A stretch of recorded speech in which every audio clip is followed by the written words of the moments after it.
This is John, 32, male, earns an income of $7,000. This is Sally, 30, female, earns an income of $6,500. The couple has been searching high and low for the perfect place to call home, but they're in a dilemma. They can't decide if they should go for a condo or an HDB. With a combined income of $13,500, which is the best option? Hey, so how we get HDB? Huh? But we can afford a condo, right? Yes, we can, but we can get a HDB and spend more on our renovation. But I still think condos are better. Okay. Let me tell you what.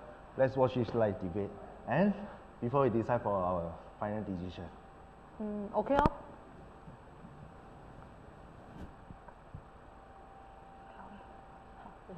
All right, ladies and gentlemen, welcome to our PLB webinar. This is our PLB live debate right now, and we are live here from PLB Ascent office. Welcome to a Friday evening together with us as well as our presenters. We hope that you really are well settled at home, and of course, hope that you also had dinner as well, or maybe you are munching your dinner while watching this very live debate with Propter Lim. So my name is Melvin Lim. And I want to give you a warm welcome for signing up for our webinar series. So today is our first ever live debate for 2024. Last year, we did 2 rounds of live debate. The very first round, if you have attended with us, was it was BTO versus resale HDB. And the second round was condo versus landed property.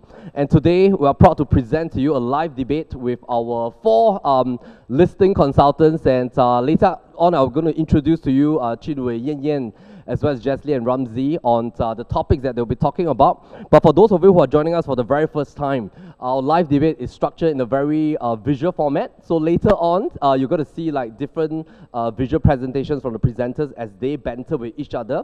And also allow me to share with you a little bit about the content segment of how we're going to run today's live debate. So usually, when PLB runs a live debate, we want to give everybody a context. And this context is based on a profile of a couple. So allow me to flash the screen to allow you to see our couple today. So our couple today is John and Sally.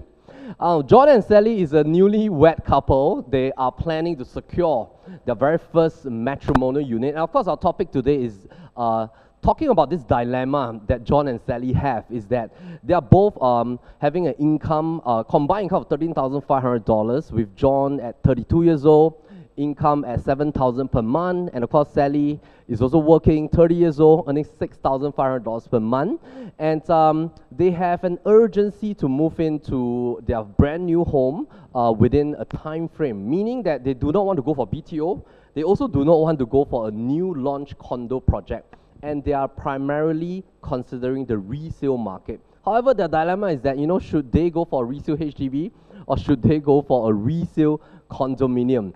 And this will be the main topic for today, resale HDB versus resale condo. So maybe let's give the resale HDB team a round of applause first. Now, who is the resale HDB team? Maybe can say hi to our audience. All right, so we have Yan Yan and Ramsey representing the position of holding the HDB resale property as the main kind of consideration, and they will be holding that perspective. And Chin Wei and Jesly, they'll be holding the notion that going for a resale condo will be better for John and Sally. So later on, we're going to have the first opening segment with each team having 10 minutes. And before I go in further, I would like to ask our audience to give an initial poll first. So just based on your understanding of the profile, John and Sally, income $13,500 in the dilemma to get into a resale home, whether it's a condo or HDB, what is your own perspective and what is your own recommendation for John and Sally? You can now key in basically your recommendation for John and Sally inside our poll already.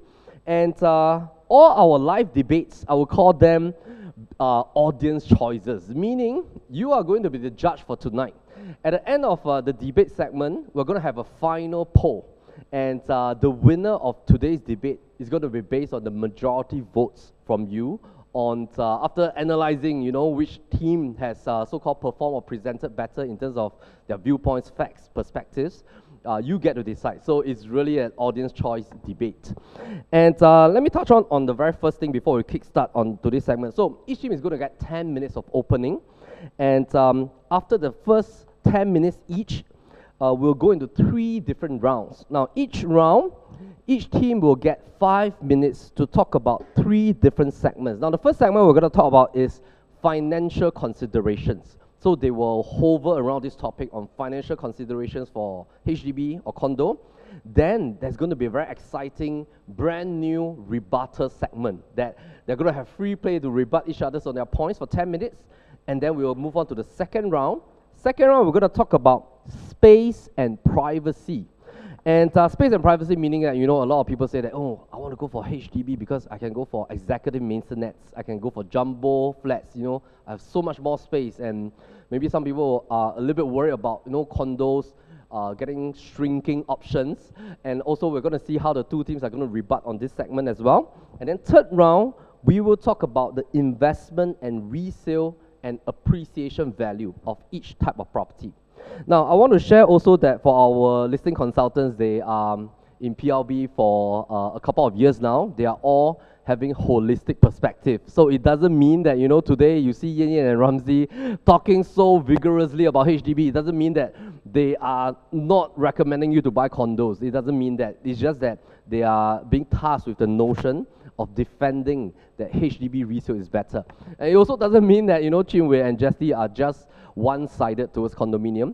Most of the time when they sit down with their clients through a consult session, they give a very holistic perspective based on the client's preferences, budget, timeline, season in life. So they are all very holistic consultants. So with that, I hope that you have already put in your poll on a very initial basis.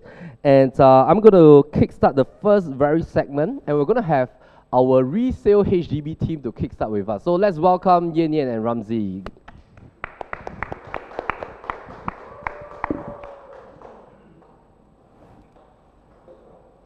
Thank you, Melvin. Yan Yan here, and together with Ramsey, we are representing Team HDB, and this is our opening statement. Now, 2017, couple in the mid-20s purchased a 4-room HDB in Hougang area. When in 2023, they exit, they purchased a 4-bedder dual key in Pasir Ris. 2019, early 30s couple purchased a 5-room HDB in Red Hill. They exited this year, mid-30s, 3-bedder, they purchased a 3-bedder in Toa Payoh. 2024, this year, couple in the late 20s, they purchased a 3-room HDB in Bukit Panjang, and their plan is to purchase a condo in 2029 after 5 years. Now, when we look at these 3 scenarios, what is the similarity over here? Is it the place that they purchased? Is it a type of home? It's actually that they all started with HDB. Now, don't take my words for it. Let's take a look at this article. Some younger homeowners prefer HDB resale flats that offer bigger living spaces with more amenities. Deeper look into this article. Now, someone actually said that they wanted to value lifestyle over investment and that they want to purchase a HDB because they see it as a forever home, somewhere where they will stay for 10 years. And looking at the statistics itself, in terms of HDB ownership, we are looking at a whopping 77.8%, condo itself 17.2%, and landed properties 4.8%. That brings us to HDB ownership at 77.8%. This tells us that HDB is definitely a mass market product, and it is suitable for most, if not all, of the local Singaporeans here. So why do people love HDB? Let's take a look at the HDB website for their vision and mission. Zooming in to specifically the mission. We provide affordable quality housing and a great living environment where communities thrive. Keyword, affordable. And this is definitely in line with the plans that they have. Let's take a look at grants. In February, this article actually stated that 4.5 billion in housing grants given out from 2020 to 2023. To put things into context, $4.5 billion is equivalent to 5,625 units of 800K HDB units. Now, the same article also said that CPF housing grant was increased in 2023 to support Singaporeans who wanted to buy resale flat but found prices to be too high. And again, this is in line with their mission, okay, of providing affordable housing. Now, taking a look at this chart itself, it actually shows you that this blue color line actually shows the increase in housing grant, and the red color line actually shows you the HDB resale price index. So you can see that although resale price index actually rises, but in terms of the grants, it also rises. Again, this brings us back to their mission of providing affordable housing. Now let's take a look at grants since we're on this topic, right? So in terms of the grants for resale property, you are expecting a total maximum grant amount of 190,000. And now if we were to zoom in particularly to John and Sally's case, with their age, income, combined salary of 13.5K, assuming, just for a scenario base, they are purchasing a 4-room HDB, that means that they can have 80,000 in grant, plus, assuming that they are staying within 4 kilometers to their parents, another 20K, that sums up to 100K amount in grant. Now, we're not saying not to buy condo, but what we're saying is that you should take the money first and leverage on the grants so that you can then use resale HDB as a stepping stone to resale condo. Now, there is a common myth that we would like to debunk here and now.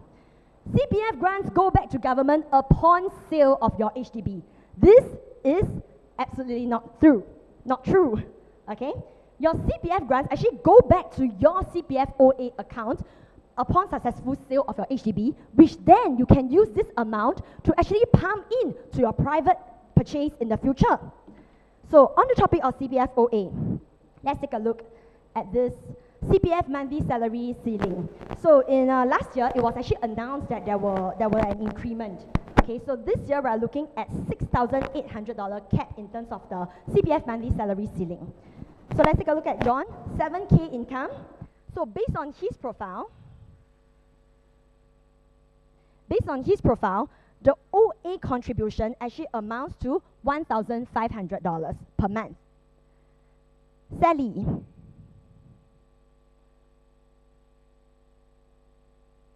Hold on, yeah.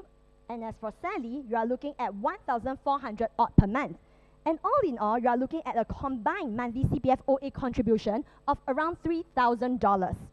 Now, this $3,000 can be used to offset your monthly mortgage. So we want to take a look as well in terms of their affordability. So based on their details, the maximum affordability for a HDB resale is actually around $940,000. And of course, if they were to look at a resale condo, it's about $1.8 million. But this doesn't mean that you need to max out your affordability.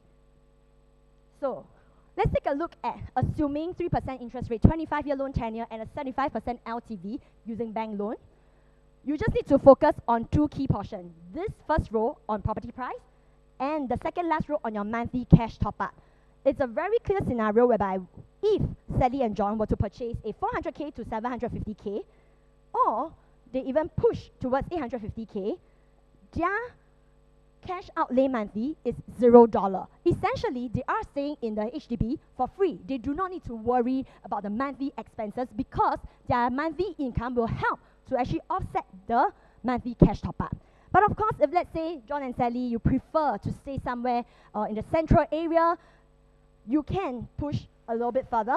For 900K to $1.1 million, your per pax per month cash top-up is also only about $71 to $400 odd.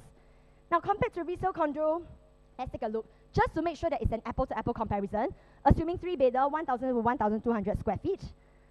Okay, 4-room flat, also the same size. Using this as a parameter, let's take a look at, let's say, Tampines. Why we pick Tampines? Because you can see this area is actually well surrounded by resale HDB as well as resale condo. We don't look at the tenure first because both is 99-year leasehold. So in terms of the resale HDB, you have about 32 listings in this area. Price range 588 to 800K. Resale condo, about 30 listings at the time of research. Price range 1.388 to $1.85 million. Now, the key difference here, assuming that the number of bedrooms and the size range is the same, you are looking at a whopping 800K to $1.05 million difference. Now, I'm sure later on, the resale condo team is going to tell us you are paying 800K to $1.05 million to buy time. And that time is money. But let's take a look at the timeline here. Resale HDB, yes, you need to fulfill 5 years MOT. Resale condo, there is something also called the 3 years blackout period, which is the SSD period. So essentially, you are looking at a 2-year difference. 2 year, let's take a deeper dive into this. So this is what we call the life cycle of a property investor. So generally, this one is your age and also the property value. So you can see that there are 3 phases, and we are going to zoom into the growth phase. In a growth phase, between age 30 to 50, you are expecting about 4 to 6 cycles and 3 to 5 year holding period. So if you were to buy a resale condo at age 30, you have approximately 6 cycles, assuming 3-year holding period each time. And if you were to buy a resale HDB at age 30, exit after 5 years MOP, and then subsequently continue into private property, then you are looking at 5 cycles, which is also pretty desirable. But realistically, let's look at this chart. It shows you that, in fact, from 2000 to 2018, there is a drop in terms of the percentage of properties sold within 3 years. It dropped to 2.2% in 2018. And for this line over here, you can see the average holding period is 8.9 years, not 3 years. So this is the realistic data. So in that sense, does this 2-year difference really make such a huge difference? Is this 2 years of time saved worth paying the additional 800K to $1.05 million? And one more thing to add on as well, stress. Do you really want to over-leverage and overstretch your budget such that it brings in stress to your first matrimonial home? You're starting a new phase in life. This kind of stress, it would be detrimental to any relationship. So going back to the difference of 800K to $1.05 million, this is a difference, again, between a 4-room HDB versus a 3-bedder condo. And this amount of money is the difference. And what we are going to touch on later on and dive deeper into why you should select resale HDB are many pointers, such as cash outlay, your monthly mortgage, your CPF OA contribution, your type of loan, your space, your lifestyle, and using as a pivot home strategy to use HDB, resale HDB as a stepping stone to your resale condo. Thank you.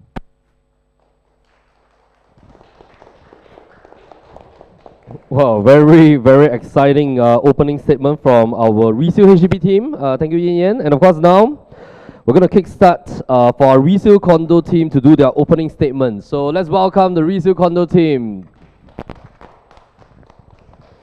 Okay. So we're going to start off our opening statement by posing everybody these 6 questions. People on the ground, people at home watching online, if you have the answer to these 6 questions without Googling it online, post it in the chat or let me know here. I won't give you too much time because at the end of the day, these are questions that you either know the answer or you don't know the answer. What if I told you that if you had the answer to one of these 6 questions, you might have already won yourself $1 million? Because these are the 6 questions that were posed to the 6 contestants who won the show Who Wants to Be a Millionaire in its history since 1998 until today. But fret not, if you don't know the answers to these questions, today Jessie and I is here to tell you how you can earn $1 million if you select the right type of property. Now, today we're going to talk about 3 broad topics, mainly financial, lifestyle, as well as investment, as well as resale value.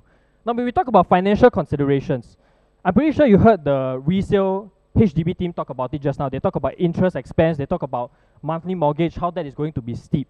But let us break it down for you. In terms of interest expense, what is the difference?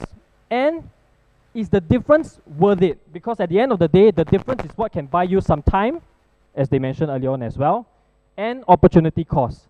So we're going to break it down for you. Now, one thing we want to talk about is cooling measure risks. Now, why I talk about this? This is the chart of cooling measures that we have, has been dawned upon us since 2009 until today. And I'd like you to, I'll pose a challenge to you. Can you look at the chart and tell me, is there a 5-year cycle period where there were no cooling measures introduced? Melvin? Is there a 5-year cycle where no cooling measures were introduced? Let me help you out. The answer is no. Okay? So we are all at the mercy of our government as well, at the mercy of cooling measures. There have already been 15 rounds, right? So we're going to talk a little bit about what cooling measures will mean for you, and if you lock yourself in, John and Sally, for 5 years, what is that going to do to you for your next upgrade, right?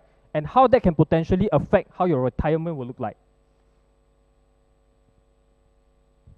Right. We are also going to talk about our lifestyle. Sorry, the phone.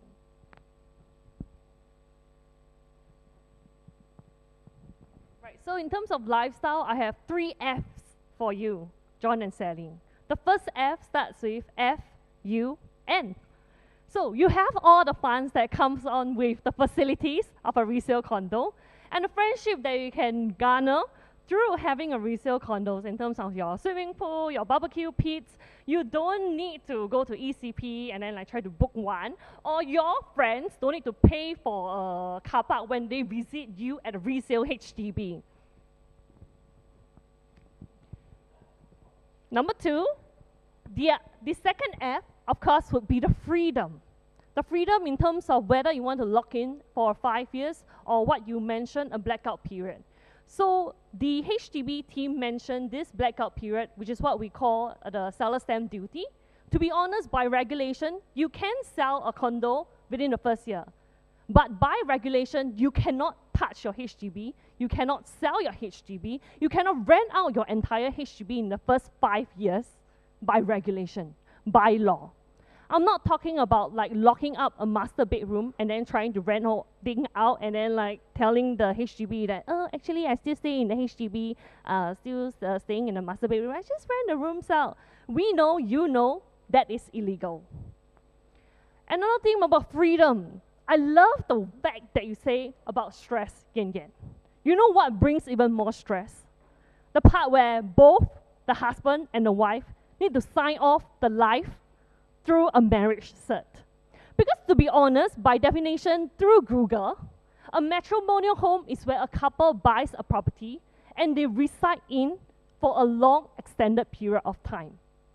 You do not need a cert to sign off your entire life.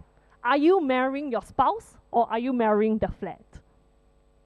Just to reduce the stress, okay? The last F comes with flexibility. The flexibility to own pets.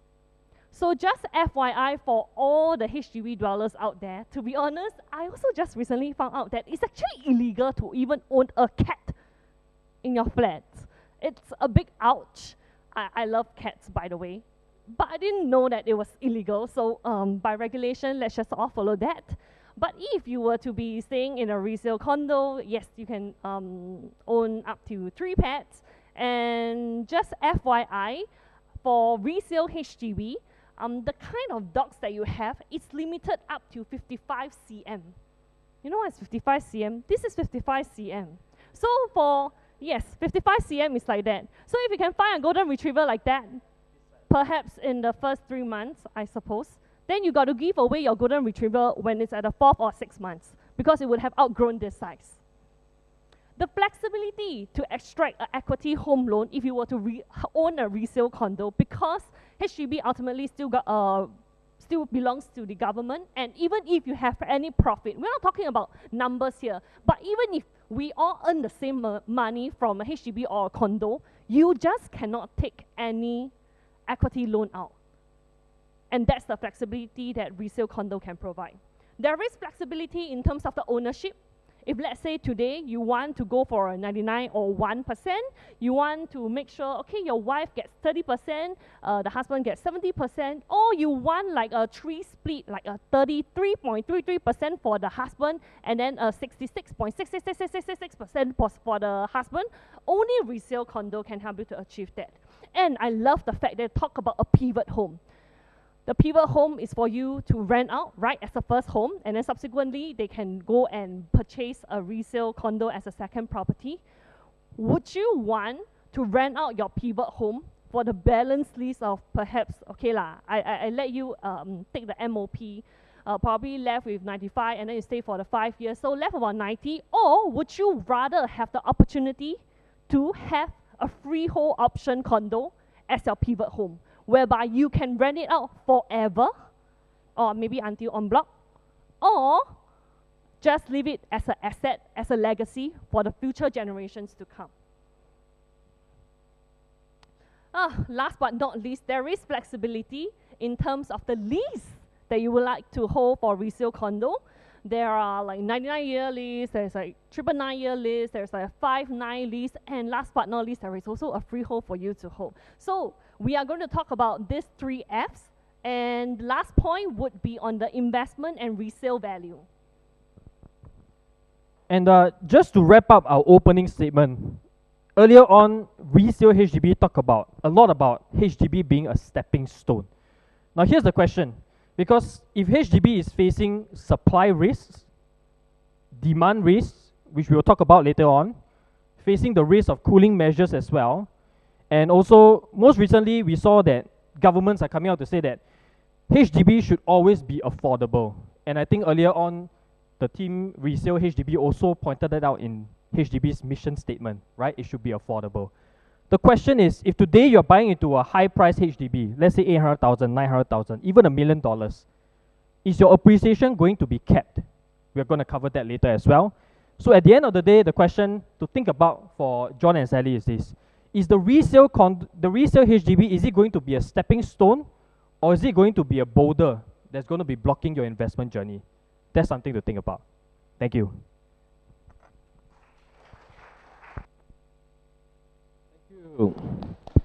Thank you. All right. Interesting opening segment by both teams. Let me just do a quick recap. So we have Yin Yin from the Resale HDB team talking about grants, of course, not leaving money on the table, using that as a stepping stone towards your first property. And then, of course, talking about the myth that CPF HDB grant is actually needed to be refunded back to the government upon the sale of your first HDB. So, of course, I also want to take this chance to talk about this myth as well, because over the years, even over my past 16 years, there are still a lot of myths talking about the fact that, you know, I take this 80,000 grant from HDB, do I have to return back to the government after I sell my home?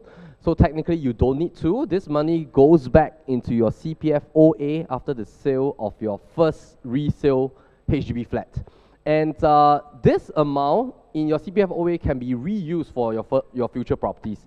The only time you need to take note is that resale levy will kick in the moment you touch back a BTO or any form of subsidized housing from the government. So resale levy is only applicable on a future subsidized housing. So as long as you continue to go back to the resale market or you go to the private market, you do not need to return back any form of CPF grant. The team from HDB also talk about stress, price difference, 6 cycles, usually in the investment cycle of somebody in their early 30s, affordability, and then Chu and Jessie talk about a couple of points about why there's a potential to earn $1 million. I'm very excited to hear that later. Freedom fund flexibility, equity extraction from the home, and of course, different types of choices for freehold, 999 years lease, 99 years lease, as well as future appreciation. So I'm very excited to go into the next segment, because the next segment, we're going to talk about numbers. Numbers are extremely important when it comes to decision making, because there's only a limited amount of time bar that we have in terms of going into a real estate, whether it's for own stay or investment, and time is of the essence that we cannot buy back time. So the most important part is that if you make your numbers decision wrongly, you spend a lot of time learning that mistake. So having that education at the front to go into numbers and financial considerations is of extreme importance. And each team is going to get 5 minutes. The first round will go to Resale HDB team, second round, Resale Condo team, and then we're going to have a 10 minutes rebuttal. I want to remind both presenter team that when we go into rebuttal later, we have to center around financial considerations. Okay, so let's not move into like space, privacy, and other kind of stuff. We'll focus on financial consideration. I also want to remind the presenters that if you're going to talk about future value or appreciation or investment value, we'll leave it to the third round. All right? So let me welcome Resale HDB team. Give them a round of applause.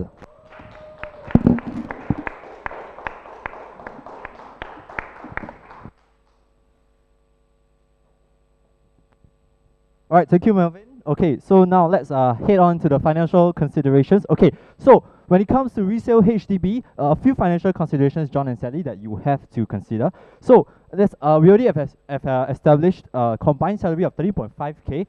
Assuming currently in your CPF OA you have about 140K balance that you have racked up over the past 7 years of working, and assuming that you're going to get about 70K grants, this is of course inclusive, for example, a 5-room first-timer grant of 50K, plus you stay within 4 km of your parents, 20K proximity housing grant, okay? Based on your MSR, the max loan you can take, we already established that as well, and your max affordability is about 940 odd K.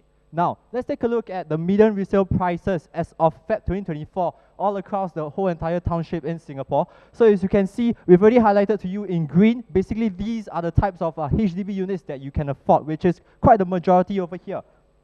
And let's head on to the first consideration now. Let's assume we purchase at a max affordability when it comes to resale HDB versus resale condo. Okay, so done a quick math for you already. If you can see, let's say resale HDB, you buy a 5-room at about 900K using a bank loan. Okay, just to break it down for you, total cash needed amount will be about 36.6K cash. And in terms of your monthly installment, now if you deduct off your monthly CPF contribution that you can help to reduce your monthly installments, you can top up at about $140 odd in terms of your cash. Okay.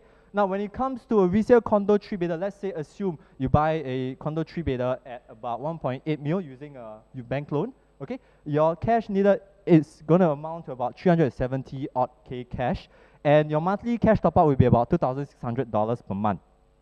Alright, so comparing apple to a pear, $37 cash down payment for resale HDB versus $370 cash for resale condo. That's almost about 10 times your cash outlay. Alright, and second consideration, let's say for example you are currently working with a limited kind of affordability and your limiting factor is your cash capital. So let's assume currently right now with a $1 million max affordability, what can you actually get in the resale HDB and the resale condo market?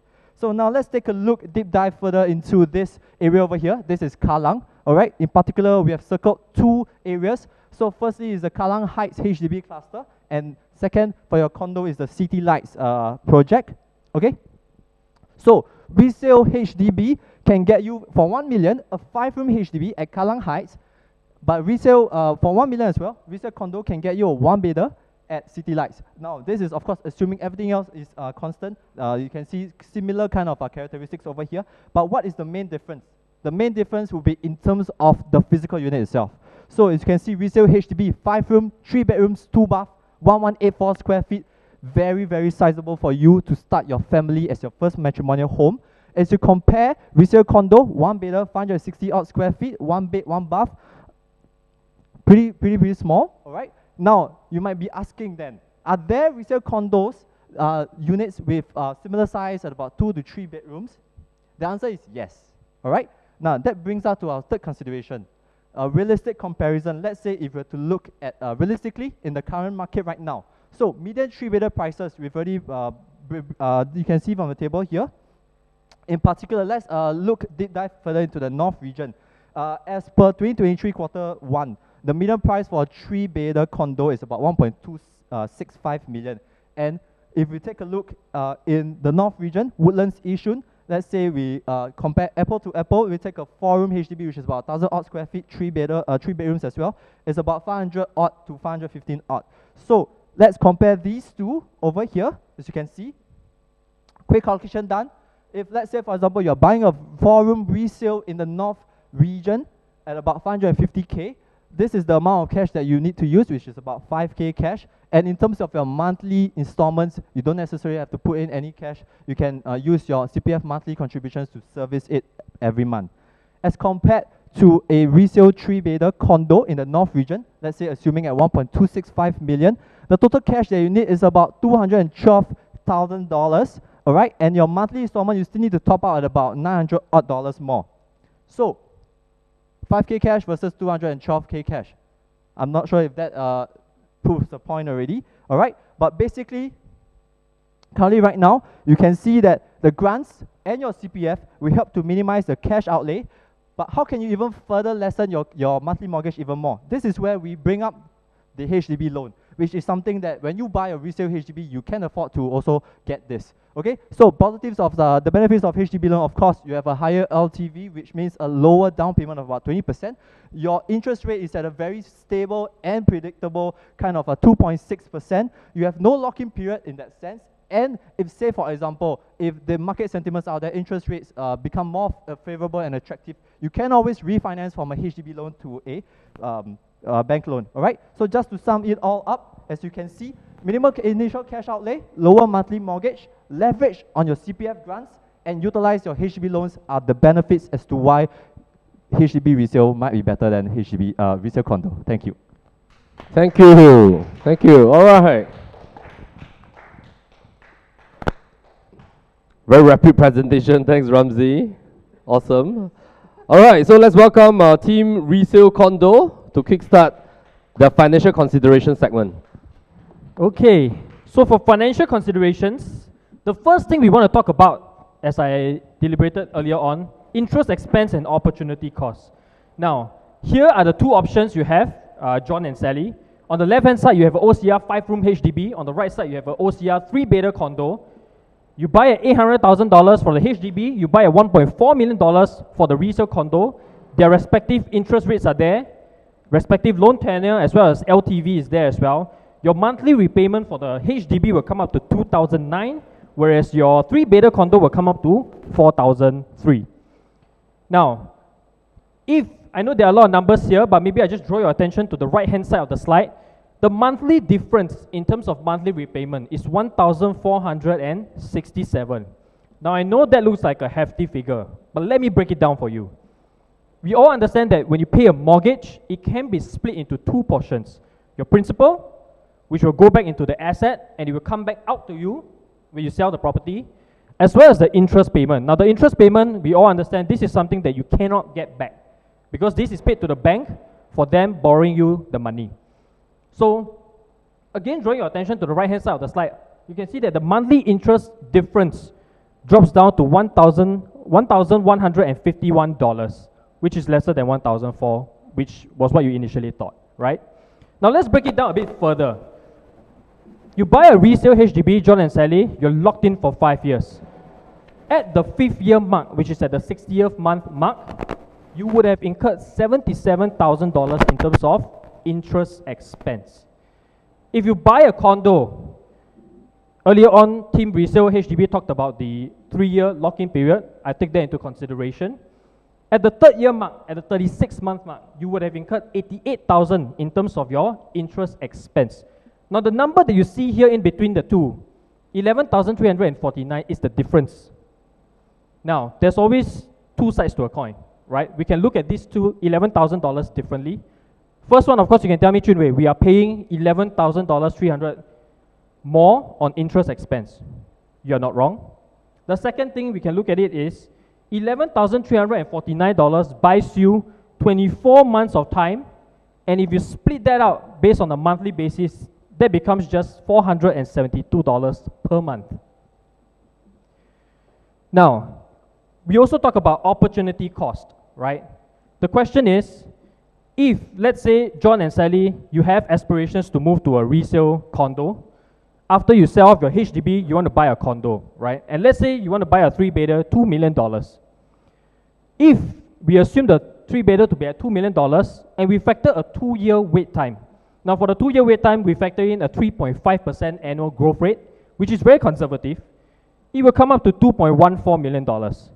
So the question is, are you willing to pay $11,000 more on interest expense compared to if you were to buy your 3-bedder just 2 years later, you pay $140,000 more in terms of overall quantum, and here you can see that your monthly repayment will jump from $6,200 to almost $7,000. That's a difference of $800 monthly.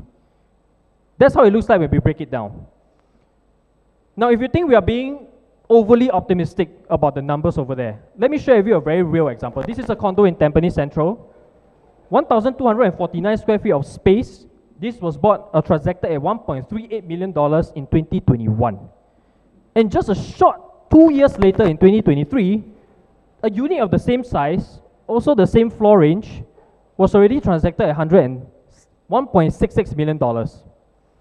That means in 2 years, this same property would have appreciated $280,000 in terms of overall quantum. So are we being overly optimistic about the numbers? I don't think so. Now, cooling measure risk, we talked about it earlier on. We see government coming up with cooling measures, and when governments come up with cooling measures, they happen overnight. That means they will tell you 2359 today, this will kick in.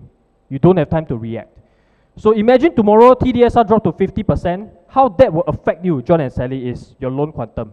Today you can borrow $1.4 million. If TDSR drops to 50%, you can only borrow 1.28. And the difference is here.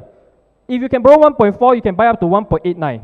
If you can borrow 1.2, you can only buy up to 1.7. Now the question is, there's a decrease in 176,000 in overall quantum, and I would like to pose this question to you, John and Sally. Do you think property prices will drop or will increase over time? LTV, if it drops to 70%, you get to loan lesser as well, and your upfront will increase from 350 to 420.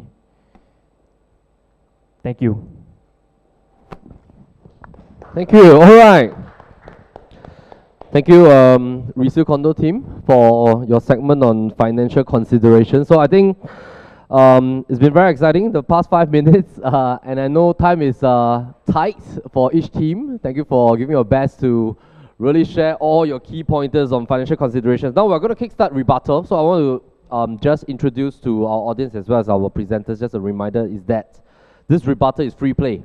So any team that is ready, once we press the button for 10 minutes, you're free to go up, talk about points to rebut the other team on the things that they have just presented. And of course, the reminder is to focus around financial considerations. And once again, for those of you who have just joined us today, we have a total of about 462 of our audiences signing up for this live debate via our webinar platform, and just want to thank you for joining us. If you have just joined us, just sign in. Welcome to our PLB live debate. This is shot right now live at our PLB Ascent office, and of course we want to welcome you to join us on a Friday evening. Do remember, of course, to put in your very initial preference in terms of a recommendation to our John and Sally profile. That is, of course, a fictitious profile that is being designed for this live debate. So the question today is that should John and Sally, because they want to go straight into the resale market, they don't want to wait, should they go for a resale condo or resale HDB? So if you have just joined us, give us your very initial recommendation to John and Sally.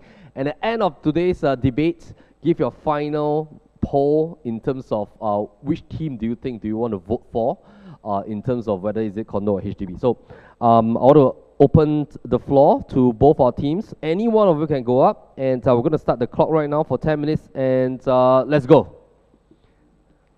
All right, so I think first things first. Okay, so the resale condo team, they did mention about how we should act now because year on year we see property prices.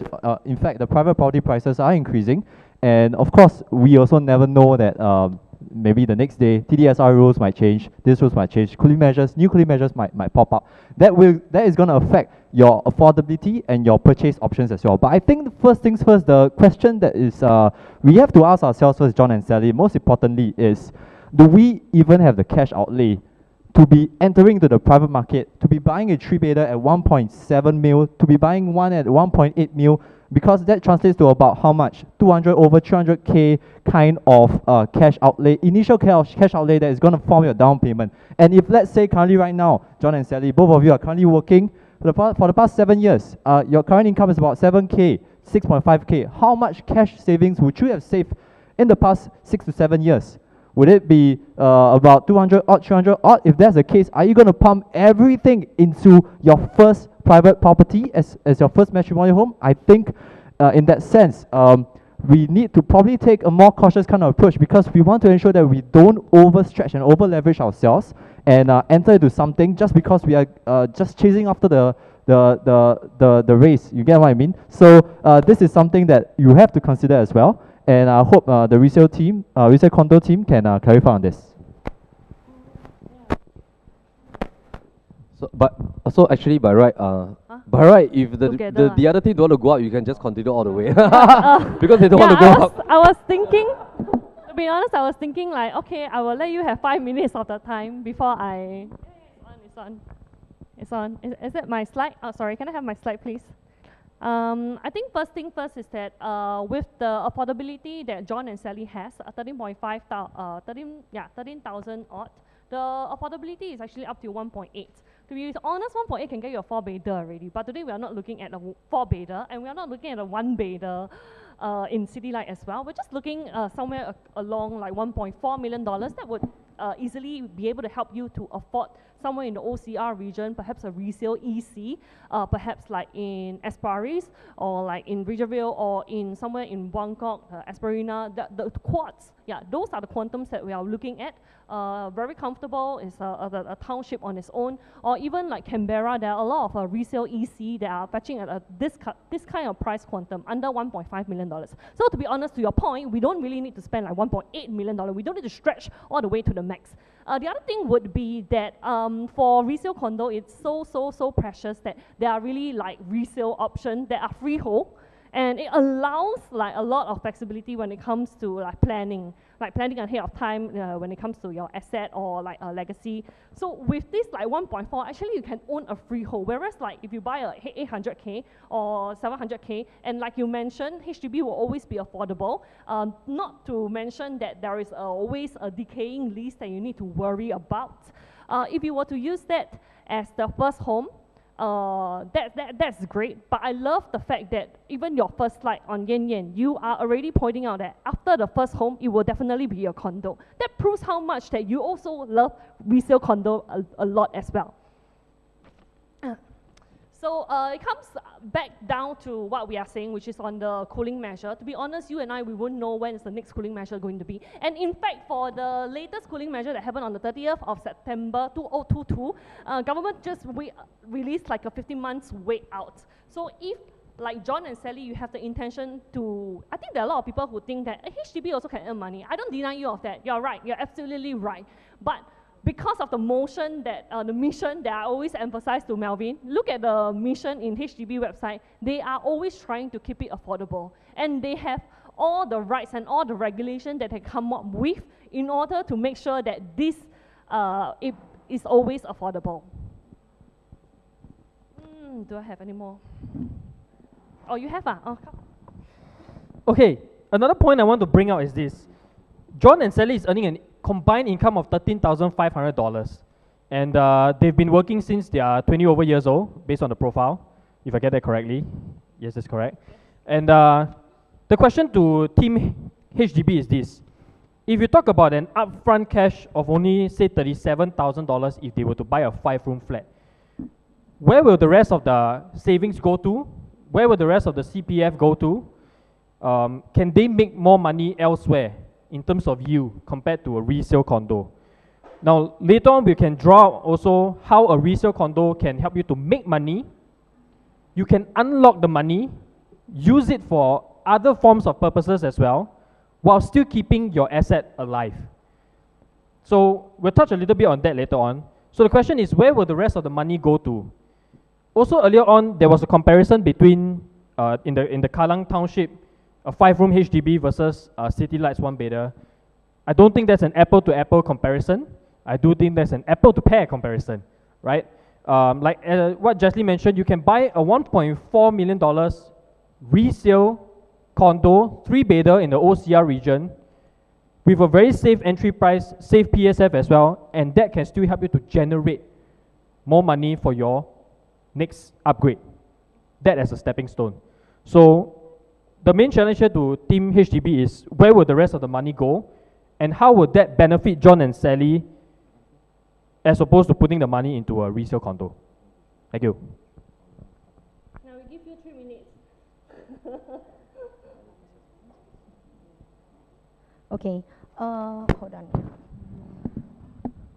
Okay, first of all, right, we wanted to say that because you mentioned about how we, in the initial slide, we actually did mention that for your second home, you can look into a resale condo. Yes, we do believe that resale condo is good, but the question here is for your first matrimonial home, your very first home, the first place that you are going to stay in, do you really have the cash outlay to even step into a resale condo, a private property? So earlier on, you mentioned about 800K HDB versus a $1.4 million private condo.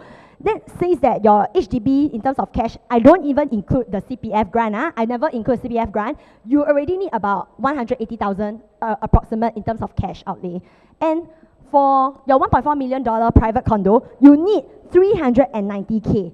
That is at least a 200K difference in terms of your cash outlay amount. As a 30-year-old and 32-year-old, do you really have that much cash savings? If you do, great. By all means, go ahead for a resale condo. But Business Times article in February actually released an article that the median household income is actually about 10.8K only. At this amount, are you sure you are able to afford this? Do you really want to over leverage and stretch so much so that, it's going to be really tough on you every single month? So that's something that you can address in terms of like the cash outlay. Because I think a lot of us, if let's say you do have the cash outlay, it's easy to say that like, oh, you can buy a 1.4 million property. But the trouble here is the cash outlay. Do you really have that amount of cash saved in your first 10 years of your life? Let's say you finish NS, you started your childhood sweetheart, all together you save from like 20, early 20s all the way till your early 30s, 10 years. Is that sufficient to save up 200K in terms of the figures? Okay, I think let's add on 2 minutes to this rebuttal, because I think what's happening very interesting here is that both parties are going into the topic about whether does this couple have enough down payment. Okay, so for the purpose of this profile, because of the fact that John and Sally is deliberating between the resale HDB and condo, let's just assume they have down payment for either one. They definitely have the cash, they definitely have CPF, they got some help from parents or their past savings, made some, their investment made some money in the past. I think it will be very interesting for our audience if both parties can deliberate on the interest portion, on the principal portion. Why don't some of you pick it up from there? Let's go. Let's add another 2 minutes to this rebuttal. Okay, okay, come. So just now Chin Wei mentioned something in the sense that if let's say, like what Melvin mentioned, let's say we have the down payment portion, we have enough cash capital to either choose going for a resale HDB versus a resale condo. So now let's bring up my slides. Okay, so Chin Wei asked the question, so where would we be able to utilize the cash? Let's say, for example, if you are going to resale HDB in that sense. Okay, so I think one good thing about that you can consider strongly for resale HDB is that, number one, first and foremost, you need lower cash for resale HDB as compared to a resale condo. So let's say, for example, we compare a resale HDB 4-room versus a resale condo 3-bedder at 1.2 million, something more realistic in terms of the quantum. All right. So as you can see, in terms of the initial cash capital, for the resale HDB you need about 135 odd K. Okay, for the resale condo you need about 333 odd K kind of capital over here. So the difference in terms of your cash, you will need at about close to 200K in terms of cash. So where can you actually utilize this? Okay, so you can actually say, for example, one aspect or one area where you can actually invest this cash in would be in terms of your stocks. So let's take a very, very conservative kind of S&P 500 ETF stock. So as you can see, this is actually the 5-year performance from April 2019 all the way to currently to date March 2024. As you can see, in April 2019, this closed at about $294 per stock, and currently right now it's closing at about $422.20 per stock. So how much growth would that be in terms of the 5-year? So it will be about 177%. Okay, it will be about 177% in terms of the 5-year growth for the S&P 500. And if let's say this 198K or this close to 200K, if you were to invest in the S&P 500 for the past 5 years, how much would you have actually grown your capital to be? It will be about 352 odd K. Now, same thing, 200K, you put into your 3-bedder condo currently right now at what, say for example 5 years ago you bought it at about 1.2 mil, and currently right now the valuation is about 1.5 mil, quite realistic in terms of the price, the capital appreciation over here. All right. that would amount to about 25% growth, and that would grow your initial 198K to about 247.5K. So I think what we are saying right here is that resale HDB actually allows more liquidity because it allows you to invest your cash capital in alternative investment assets. And the fact that you are actually leveraging on grants which are given to you by Resale HDB allows you to further offset your cash down payment so that you can actually redirect or recycle these funds into other asset investments. And if you were to look at this graph, like what Yan Yan mentioned just now, this is actually, you can see how the government is actually working to ensure that property prices, or HDB resale property prices, remain affordable by increasing grants at every step of the way. So at every step that you see there's an increment in terms of the HDB property price index over here. All right? Yep. So I think we'll just end it there. All right, thank you, Ramsey. You want to go? You got some strong points? Yes. Okay, let's add. Sorry, can I put up Ramsey's slide again? Okay, come. Yes, we go to the part about S&P 500 versus an increment of a condo from 1.2. Yes, this one. The other one. Yes, this slide. Very beautiful. Okay, if you invest in S&P 500 for 5 years, congratulations to you. That goes up to 352,000. I would like to just point out this number over here. $1.2 million for a 3-bedder condo, bought in 2019, sold 2024. I am very certain that it can outgrow $1.5 million. Earlier on, we showed the example of City Life at Tampines. If you bought that just 2 years ago, it would have grown $280,000. That would be very project specific as an example. Correct. So you have to buy into the right project, which is why earlier on when we open the statement, we say, we can help you make $1 million by buying the right product. And this is one thing I'd like to point out. The second thing I'd like to point out is, sorry, if we put on Jessley's slide, on interest expense. I think this question is still not answered by the resale HDB team. Because at the end of the day, the question, or rather the opinions that John and Sally is getting from their friends, from their family, is that resale condo every month, very expensive. But we've broken down into dollars and cents over here for you. Interest expense is only 11,000 difference. Again, that buys you 24 months of time, only $472 per month. So that means every month if you eat maybe a bit lesser of a Hai Di Lao, spend a bit lesser when you go out, you can stay in a condo, make that appreciation. If you bought City Life just 2 years ago, congratulations, you would have already made close to 300,000 in just a span of 2 years.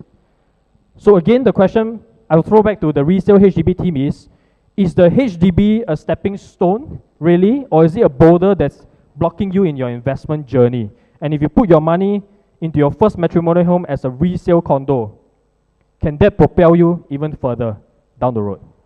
Thank you. All right, thank you very much. We'll end round 1 right here. Thank you for the very interesting rebuttal. I think the energy and rebuttal towards the end is starting to get more heated up, and that's the energy we want to keep going. So later at round 2 rebuttal, I want to urge the presenters that if there are certain slides that you have not been given enough time during the first 5 minutes to showcase, rebuttal is also one of the best chances to showcase your slides to further anchor in your point. So we're going to kickstart round 2, which we're going to talk about space and privacy. So space and privacy, of course, especially I think when it comes to square footage, the amount of space that you get from a HDB apartment compared to condos. And of course now condos, it went through technically 2 eras. The first era was during 2013, where we had the first round of TDSR, and that actually technically saw how developers actually recreated the sizes of each unit to suit the quantum differences that buyers can afford. So during 2013, there was sort of like a shift. You start to see like larger apartments, perhaps like 2-bedders in the past were about 800 plus to 1,000 square feet. Then it went on to like 600-700 square feet 2-bedder kind of sizes. And of course now, this year is also a pivot year, 2024, where we had a new introduction of harmonization that developers cannot put in the size of RC ledge, AC ledges, and you're going to see like size shrinking on paper even more, even though developers, what they're trying to do now is to make the quantum almost pretty similar, because technically speaking, you're still stepping into the same livable zone. It's just that now you are not paying for the AC latch and RC latch, but technically inside the home, it is the same as the past. But just that on paper, PSF might look a little bit higher, and if you want to have a look at the full explanation, head on to our NOTG episode. We had a full explanation on the harmonization effect. So I want to move on to space and privacy for the team to banter, you know, which is better, how do you balance that mindset in terms of getting more space or paying a little bit more PSF for a condo, as well as privacy factor. I want to welcome Team HDB first. Give them a round of applause. All right, thanks, Melvin.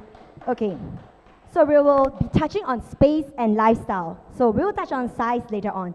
So lifestyle, let's take a look at this article that says about 5 Cs. So 5 Cs used to be the Singaporean dream, right? Now, for those of you who do not know what are the 5 Cs, the 5 Cs stands for car, cash, credit card, condominium, and country club membership. And in today's context, of course, what matters is condominium, right? Now, a deeper dive into the same article, it says that people in Singapore now chase meaning and purpose with the idea of a good life evolving beyond material success. And of course, having the 5 Cs is considered material success. And this is a survey done by 200,000 Singaporeans. So it's a really sizable sample size. And of course, actually on our social media, on PLB social media, we also did do a poll, but of course this sample size is much smaller, but you can see that from this, out of these, what stood out was better status. Now, better status or having a great lifestyle, it means that, you know, you're telling people that you're doing well, and by telling people that you're doing well, what you're trying to get essentially is to gain respect, is to gain recognition for the hard work that you did. Now, let's take a look at this thing called the Maslow's hierarchy of needs. Now, Maslow's hierarchy of needs, right, basically denotes the 5 levels of needs, and only when you fulfill the basic needs, then are you able to achieve the higher tier needs. And of course, taking a look at resale condo with getting prestige, getting respect and recognition, that's definitely falling under the esteem, level 4. Now, in the same article, it also said this: someone can have all the 5 Cs, but deep down, he may be unhappy or finding it difficult to maintain that lifestyle. Now, coming back to the Maslow hierarchy of needs, over here, as we mentioned that resale condo straight away gives you esteem, right, in terms of a more prestigious lifestyle that you want to showcase to the people around you. But what are you willing to sacrifice? So naturally, when you are buying into a resale condo, your monthly mortgage is going to be higher, as already shared by Junwei earlier on. If your source of income does not increase, that means in terms of your expense is going to increase, then where are you going to take that money from? You are going to have more consideration, which Junwei also pointed out earlier on, that you eat lesser Hai Di Lao, you know, you spend lesser in terms of your F&B and things like that. But do you really want to actually change your lifestyle just because you want this level of need, when your basic need is not even being fulfilled? This comes to the freedom of choice. So, will you be truly happy that, you know, you need to think about your cai peng? You can only choose the taoge now, you cannot choose the fish option now. Okay, simple choices like that affects our daily lifestyle. And for resale HDB, of course, it fulfills your basic needs because it falls under shelter, right? Your basic physiological need. When you're 30-year-old, you buy a resale condo, people will be like, wow, congrats, you know, you are very capable. But when you're 30-year-old, you buy a resale HDB, naturally it wouldn't fall under esteem because people will be like, hey, finally you buy a resale HDB, right? So, but what it does give you is that a strong foundation of your physiological need so that it allows you to move upwards to a higher hierarchy. Now, lifestyle is a choice. So if you are able to finance your lifestyle while still owning the resale condo, then yes, by all means, go ahead. But what we want to say here is, should you really over-leverage to purchase a resale condo as your first home, just so you can fulfill your lifestyle? Now, let's take a look at size. Across the years, it's very notable that size, in terms of the resale condo, has already dropped.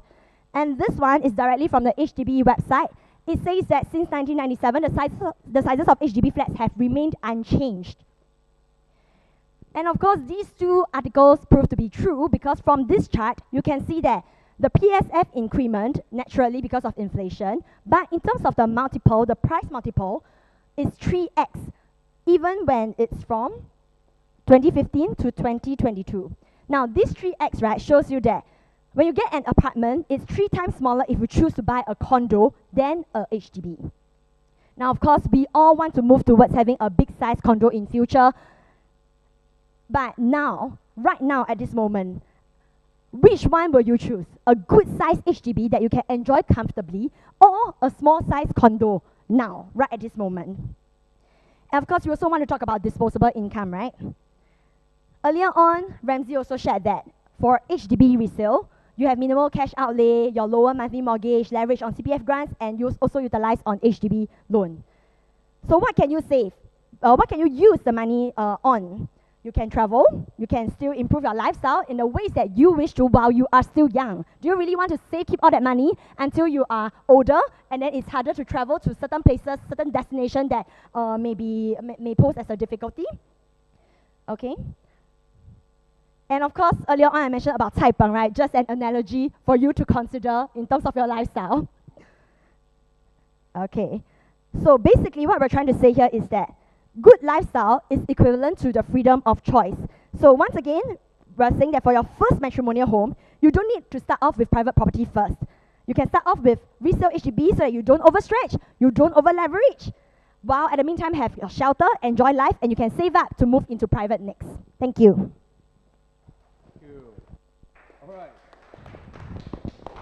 All right. Come, resale condo team, take it away.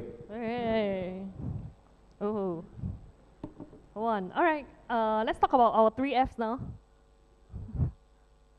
Okay. First of all, we're going to talk about the fun part that all the resale condo has, which is all the facilities that it comes about, just for paying for MCST. So we have roughly already checked or like surveyed in a resale condo of a 3-bedder in OCR region would be around $300 or $350 lah, around there. Sorry, can I have my slides, please?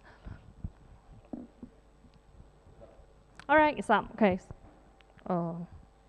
Okay, let's say John and Sally today, they are quite accomplished. They have total income 13.5. They own 2 cars. They own 2 gyms. They decided to reside in a HDB, go for a resale HDB. Now here are some of the hidden costs that, like, you know, but you don't really like consider it on a daily basis, right? You have a season parking, 2 cars. One of which is 110. Let's just, by right, the second car is supposed to be 130. Let's just assume that it's at the same price. Then brings your total to 220. You got to pay for the gym membership. I pay you the easiest one, which is Anytime Fitness. How much is it, the best? $90 over. $90, 2 person will be $180. Then you need to go to the gym, right? You go to the gym, I roughly tell you, 60 cents for 30 minutes. And how long do you stay at the gym? 1.5 hours because you need to shower one. So you go to the gym 4 times a week, and then you need to go 4 times a month. 4 times, a total 16 times a month. It brings your car park gym to about, the gym car park to about $28. For 2 person, you'll be $57. And last but not least, you have the conservancy fees of $80, which you need to pay because you stay in a HDB. Okay, then let's say you tell me that, oh, we don't really have 2 cars and we don't really both go to the gym. So maybe only the husband got the car and the wife go to the gym. So let's say you have a season parking all reduced to 1, then the total charge will be about $300. Now let's put out the difference between like condo and HDB. On the left-hand side, you can see, let's say you do have like 2 cars. For HDB, you have to pay both of them, but for condo, it's free. If you do have kids in the future, you want to plan for like them to be going to the swimming pool. Let's just say that it's quite affordable. You need to send the kid 4 times to the swimming pool a month. Then it's about this kind of amount. Condo, it will be free. For gym, it will be twice. Condo will be free. You don't need to go travel to the gym anymore, because now you save time and you save money and you can do it at the condo. It's free. You can invite your friends to the barbecue pit just below your block because it's free. Whereas like for HDB, you can't, because why? You have to go and ask the friend that stay in the condo to ask them whether like can you use their barbecue pit. Am I right? If let's say you play tennis court on the outside, on average, I just checked on Active SG is for $20 per session, $10 per hour. Let's say if you do have a tennis court in your condo, that's for free. You just need to park there. The most important thing that everyone forgets, it's not the money that you're paying. It's the friends that need to come and visit you. Let's say everyone play mahjong, right? 1 week, 1 time. You need to play 2 rounds. Let's say you stay there for 4 hours. 30 minutes is about 60 cents. I don't know whether you got earn money from the mahjong. Maybe you want to earn your friends' money. Every time your friend visit you, you invite 2 friends, because you and your husband only got 2 person, then you need to invite 2 friends. If let's say 2 different friends got 2 different cars, they need to come. Every time they visit you for a month, 4 times just to play a mahjong is about $28. But because you stay in a condo, it's free.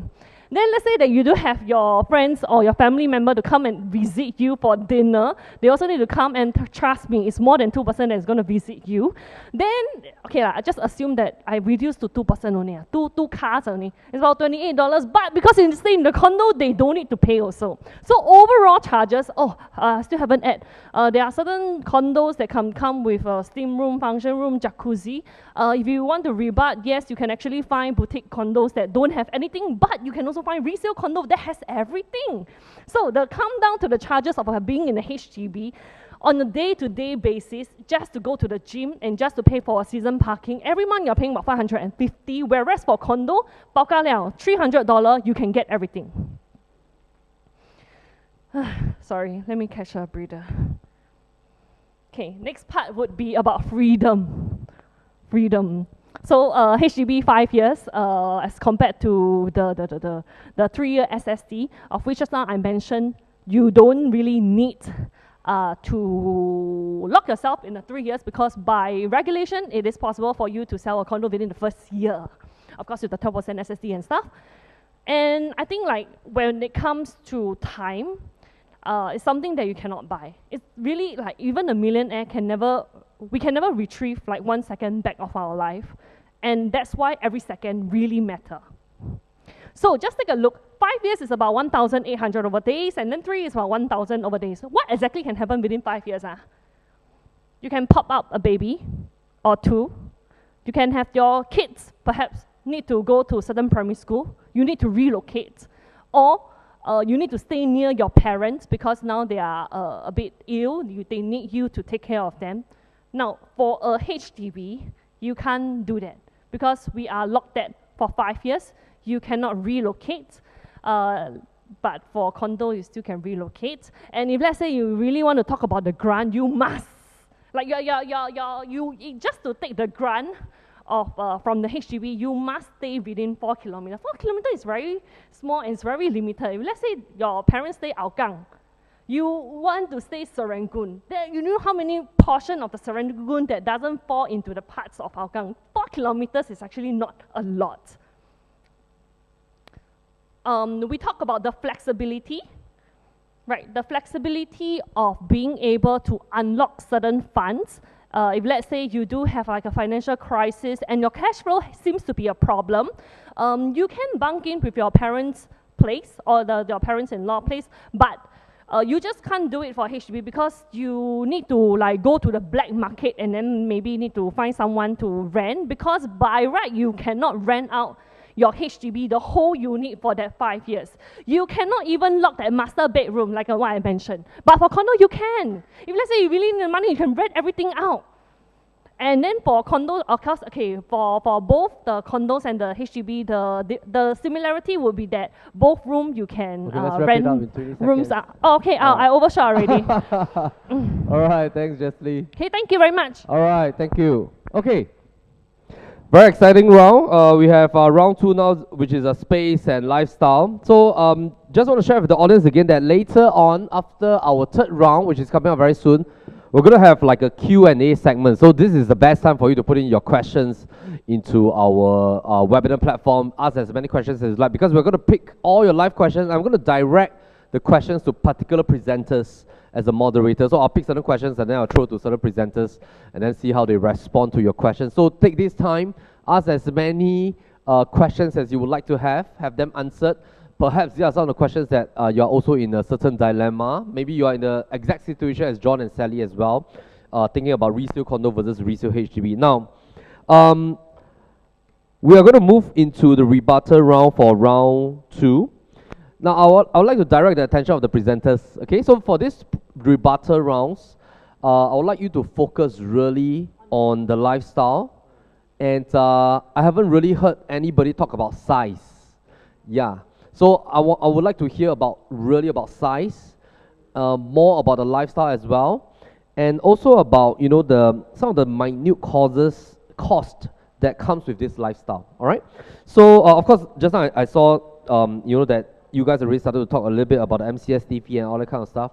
Focus a little bit more on that. I think our audiences would like to hear that, but also focus on space during rebuttal. Now, meantime, before our presenters head out for the rebuttal round, Cephas and Anthony, do we have just some results of the very initial audience poll? Maybe you can just share with our audience what are some of the results initially. If you have the poll, perhaps you can help us to flash a little bit so that we can see if anybody has actually put in some polls at the start of this. So if you have just joined us also, please put in your poll on what do you think John and Sally should go for on an initial basis. So as of now, we see a little bit more people towards the resale condo one. Okay, thank you very much.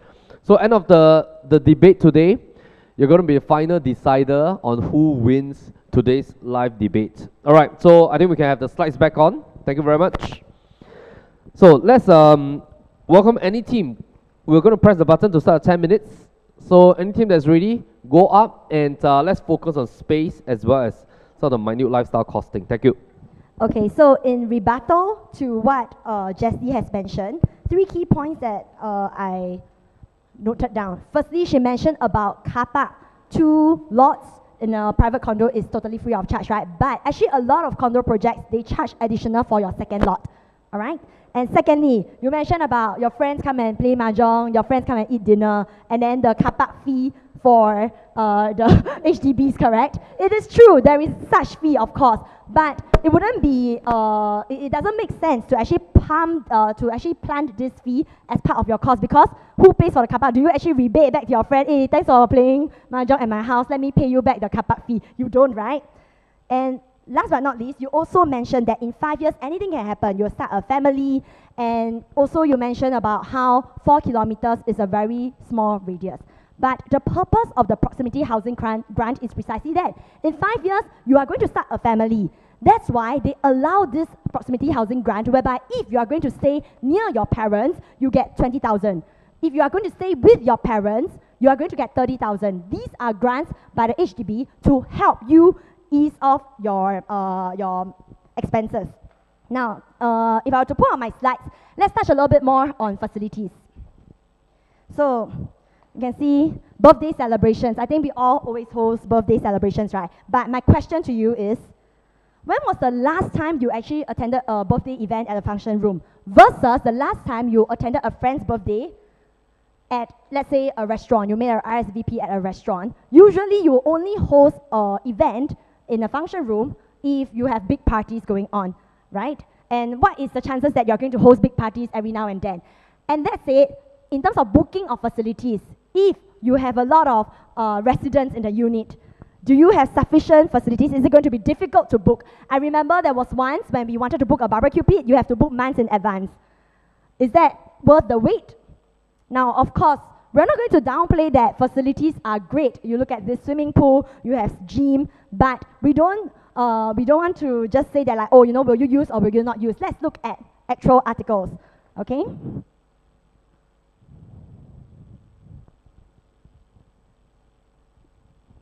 All right. Yeah, let's have So- the slides. Yeah, so let's look at actual article. So this article from Stay at Home actually said that whether you are going to use the facility or not, you are still going to pay for the MCST. Earlier on, what Jessie shared is based on the assumptions that you are going to use every single thing. But what if you are just not a sporty person? You don't go and use all the facilities. Maybe at most it's in the steam room, okay? And over here, it also stated that some of condo residents actually use their pool or gym once in every 10 years.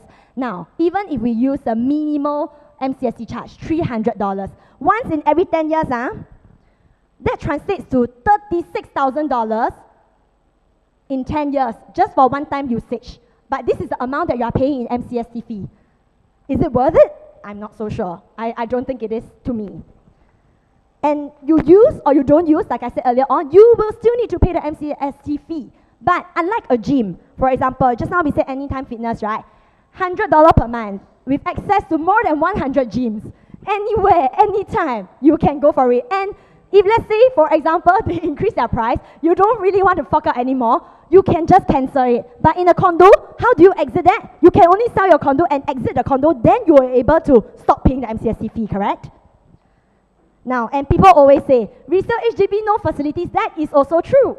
But look at what the government is doing. You have your Tampines hub. It's like a largest integrated community and lifestyle hub. All these articles giving a lot of rejuvenation into all these areas, in all these housing estates. So don't take our words for it, take the articles. All these are proof that even though housing estates do not have facilities, but the government's effort into creating all this community is definitely worth considering a resale HDB instead. Now, and I think earlier on, Melvin wanted us to touch a little bit more on size, right?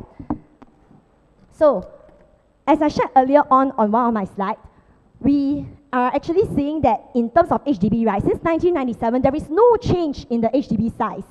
But resale condo, because of the recent harmonization and all this, right, the square footage is going to be lesser. And of course, that will mean that your PSF is going to be higher as well. In terms of the disparity between an HDB and resale condo, it's going to be even, it's going to have an even larger gap in terms of the price per square foot. Maybe this is a good time for me to chime in and talk about size. So I think Yin Yin and Team HDB has talked a lot about facilities and all that. But we really want to debate on the topic about size and space. Now here's the question. Now John and Sally is a young couple buying their first matrimonial home. How much space do you need as a couple? Compared to in the future, if let's say you have 3 kids by then and you want to have more space, you still have the option to do so. Now maybe the first point I'd like to make is this. We're talking about resale condos over here, not new launch condos. New launch condos, yes, I agree. Sizes today are getting smaller and smaller. Nowadays, a 2-bedder, you can find it maybe 500 plus square feet. 3-bedder compact, 900 plus square feet, so on and so forth. But in the resale market now, you can find a lot of value for the size that you can get. Let me quote you this condo, for example. Esparis, we all know where that is, in Pasir Ris. You can get a 3-bedder, $1.4 million, size of 1,324 square feet. That I would say is equivalent to the size of a 5-room flat, or even an executive apartment, right? So, to say that you cannot find a condo, a resale condo with this kind of size, I would say it's false. In fact, you can. And if you don't know where to look for it, look for me, I'll look for you. So, here's the other thing. Now, you are just a young couple, 2 of you. You may not need so much space now. You may need the space later on in your life stage. And this is what you can do. Buy into a resale condo first. Use the best years of your life. Age 30 until 55. Or if you want to go a bit more conservative, until 45. Use the best years of your life to invest in private property, grow your money, grow your asset, and we'll talk a little bit about equity term loan later on as well. Then, when it's time to retire and you really want size, maybe when you're 55 years old, you can go back and buy a HDB, buy a jumbo flat, buy an EM, and you can fully pay that HDB. You don't have to take a loan anymore. You can even spend $500,000, renovate the EM, renovate the jumbo, up to your own liking, and you can enjoy the space. So the point here is this. Now, as a young couple, first matrimonial home, maybe you don't need so much space first, go into a resale condo, but if you really value space, you can still find resale condo with good size, right? Sometime down the road, build up your asset, build up your equity. When you retire, you can always go back to buy a HDB, buy a jumbo, buy an EA, buy an EM, and you can still get size in the future. And probably at that stage in life, that is when you still need the size the most, because probably by then you have 3 kids. Each one bedroom each. No problem. Right? So that's the point I want to make. Jasly? No, so just now you mentioned the Singaporeans' life goal is to have 5 Cs. Right? There's car, cash, credit, condo, country club. So actually the bottom... Sorry, used to be. It has changed. It has changed. Yes. Sorry, maybe you can let me know like what exactly is the current ones now. But if let's say it used to be, but actually now they can still own it. I'm saying that that doesn't change. It doesn't mean that we can't afford it. We are not over leveraging also, because the affordability part we are already done. We already said that it's 13.5K. They can easily afford whether it's a 1.4, 1.8, or whether it's a 800K kind of HDB. For the car, cash, credit, condo, country club, right? Other than the car that we can't fulfill for, because it's a condo, the condo doesn't give you free car, has it? I'm not too sure. Cash-wise, we can like unlock it with equity. Credit-wise, it's already, once the condo appreciates in terms of the price, that is credit for us to tap on. That is credit for me to use. Condo, yep, it's already given because we bought into a resale condo. And for the country club, it's exactly what we were saying because of the lifestyle, because of the facilities. I want to bring you to another point. Because we are in Singapore, it's a rat race. Our net worth is our net worth. And how do you climb up to a better societal status, right? We need to hang out with people of a better status, because people with a better status, they definitely know like what's going on out there in the world. They definitely have better knowledge. And when you are able to squeeze into that kind of community, I think that is additional stepping stone in terms of your prime age, and especially when John and Sally are in their 30s and they are not at the peak of their prime yet. They are stepping upwards. And I think that having a condo as a status is something that is going to help them in terms of their career. All right, any final points to touch on before we end? We are about 10 minutes. Yeah. Yes. Just a quick one. I think you misunderstood the message of the article. The article is actually telling you that there has been an involvement. So people, or rather Singaporeans, no longer prioritize the 5 C's of cash, credit card, condominiums. What the article is trying to say is that it has become more wholesome. Okay, it has become more towards like you want to have a good career, you want to career is just being one of it. Yes, be more involved in community. So it's more on a holistic approach in terms of the 5 C's. So that is the difference in the involvement. So you also mentioned that your net worth is your network. That is true, definitely. But who's to say that like in HDB you won't be able to get into a good network? You can stay in an HDB, but you can still sign up for business networking events and things like that, and you can still get good network. Yeah. I think it's a fallacy to assume and to actually relate status to network, okay? Because first and foremost, I think status is something that, of course, I mean, like you mentioned, we are in Singapore. Same as you saying that happiness is equivalent to eating good food. I am okay with eating taugeh forever one. Yeah, correct. But you're saying so that like for some right, reason happiness seems to be eating good food. Yeah. So ultimately, it's a taste of I would say it comes down to preference. Let's say, for example, if you want to put yourself in that kind of situation where you are sort of like at your wits end, you know, you're gonna stretch yourself, enter into the condo market straight away, having lots of commitments, having lots of I would say risks. Then if that is something that is your preference, then go ahead. But I would say that currently right now, I would say the newer generation, in fact, like this article mentioned, the reboot in terms of the 5 C's. Now there's more towards a I would say collective thinking. Okay, come, let's wrap up this segment. When it comes to just okay, thank you very much. Thank you guys. All right, lifestyle. Because the topics are deviated already. We're now talking about more societal problems. Actually, I've been trying to ask them, why is nobody talking about space? It's like, you know, for HDB you can get such a huge space, jumbo, EM, EAs, and of course condos you can get huge space as well, but I haven't really seen that banter about space, because that's what a lot of people are struggling on. You know, like for 800,000, 900,000, I can get like an enormous amount of space if I go into HDB resale property versus like a condo. I have to spend like 1.3 to 1.6 million investment. So later on, I really hope that all 4 presenters can take a little bit of time talk about that factor, because that really will help our audiences to answer that dilemma. So focus on space. All right, okay. Now let's talk about societal, Gen X, Gen Z, or baby boomers kind of like things. Okay, let's move on to round 3, the most exciting segment, which is investment and resale value. So let's have Team Resale to kickstart on investment and resale value. Thank you very much. Come, let's go.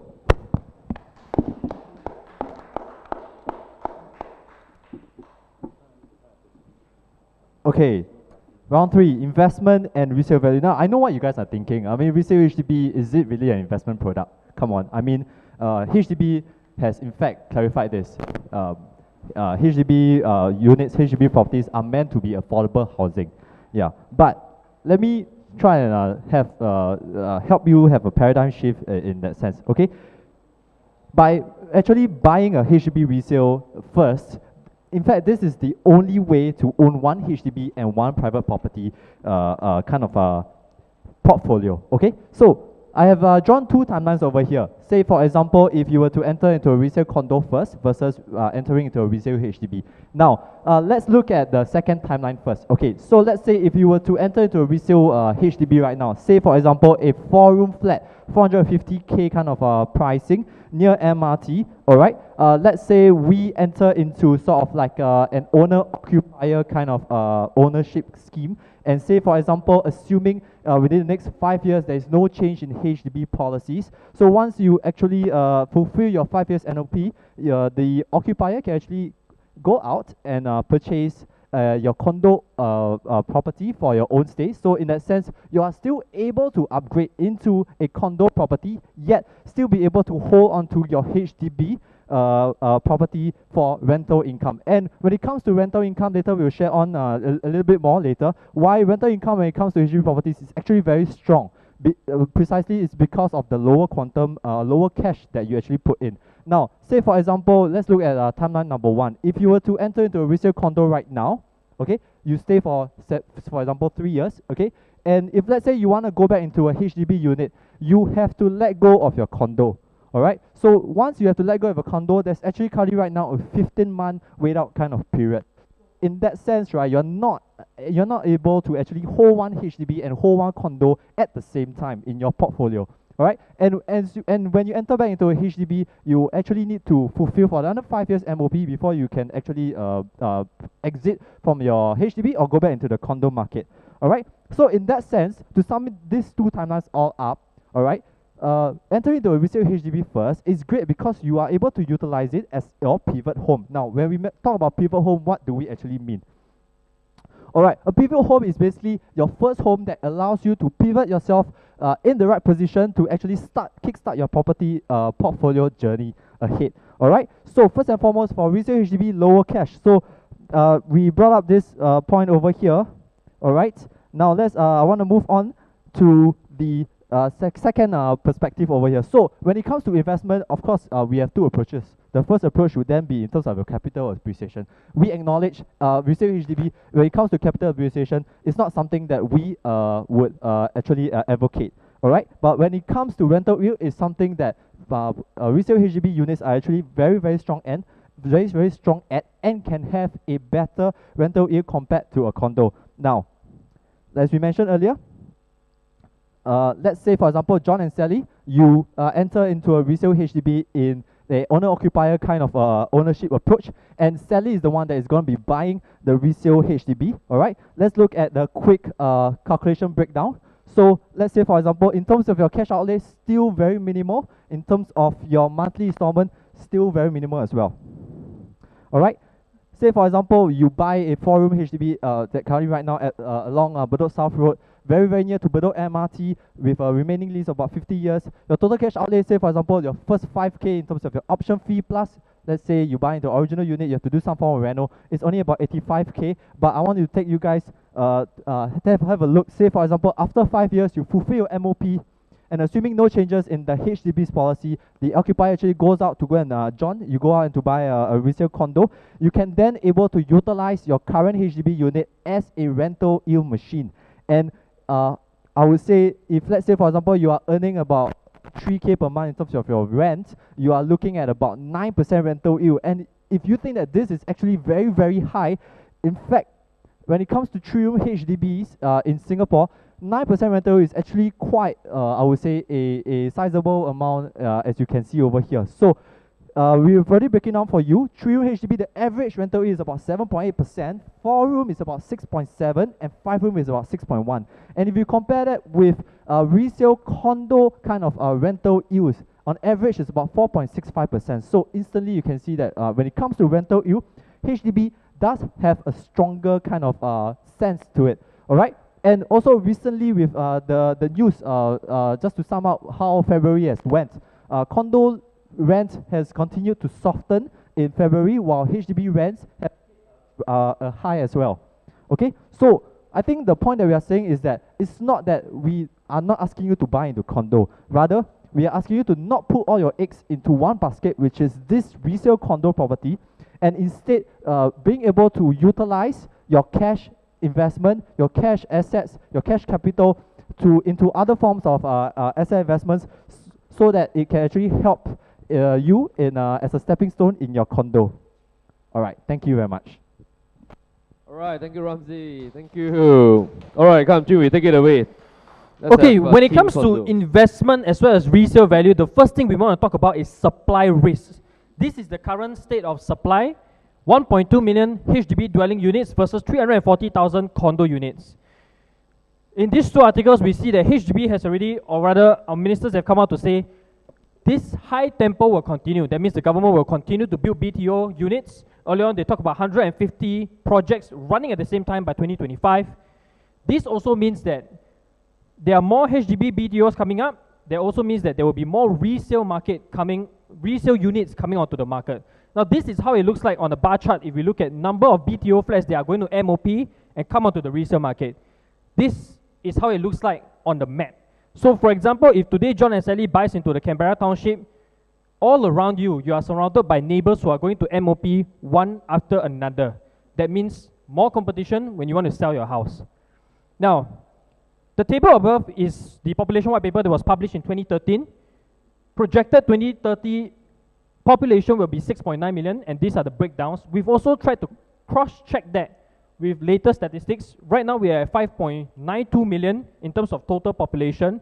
3.6 of them are Singapore citizens, 540 PRs, 1.7 million foreigners. And that is actually, that actually means that we are actually on the way to our 6.9 and we are on track. So this table will show you condo as the only class or only product that all segments can purchase. Now, what does this mean? If we put this side by side, one versus another, condo, you have a supply of 350,000, exit audience 7 million, that brings you to a ratio of 1:20. HDB supply 1.3 million, exit audience 3.5 million, that brings you to an exit ratio of 1:2.69. Question is, which do you think will have a better appreciation value? Now, earlier on we talked about unlocking money. This is a function of a resale condo that you can do only for a resale condo, not for a HDB unit. Take for example, if today you buy a property at $1.4 million, 3 years later it appreciates to $1.6 million. If you want to take out an equity term loan, the banks will only consider 95% of the value. That brings you to $1.52 million. Less of your outstanding loan at the 3-year mark, that would be $981,000. Less of your CPF plus your accrued interest that is used, that will come out to about $413,000. You will be able to unlock $126,000 in cash, which you can use for many other things. Kids' education for John and Sally, buy a new car, go for holiday. You can put this into a fixed deposit. You can put this into Bitcoin as well. Right now, tech stocks are all going up. Today, if you're a HDB owner, you can only look at all these opportunities, fly away. Because you cannot do this for a HDB. The only way to unlock your equity is to sell a HDB. We also want to talk about the capital appreciation, like you mentioned. So, of course, like for condo, definitely the focus will be on the capital itself, right, rather than the rental. Is it a next slide? So just take an example. This is a River Park. This is a EC in Punggol. So just 2 years ago in 2021, like for a 4-bedder, you can get a size of 1,003 square feet. Price range is about 1.3. This is just 2 years ago in 2021. And as of like 2 years later in 2023, of the same size, the 4-bedder is already hitting a 1.8. That is an increment of 500,000 in paper gains. Let's say that I'm kind of biased against River Park because I'm selling one. Then let's look at Flow Residences. Similarly, back in just 2 years, in 2021, 4-bedder, 1,003 square feet is about the similar quantum of 1.38.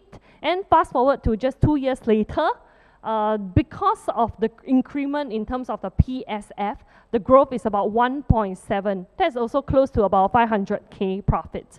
And then just take a look at what is happening to the resale HDB over there in Punggol. We take a look at around HView planes. This cluster just MOP. And just 2 years or maybe just 1 year ago, we are not saying that it won't increase, just that the increment is of a lesser value. What we are trying to say here is that if you have the reason and you have the affordability and you can afford to be able to afford up to a 1.4 or a resale condo, why would you choose to make a loss or like throw the chance of losing this possibility of getting a profit plus 2 years of your life? Thank you. All right, thank you very much.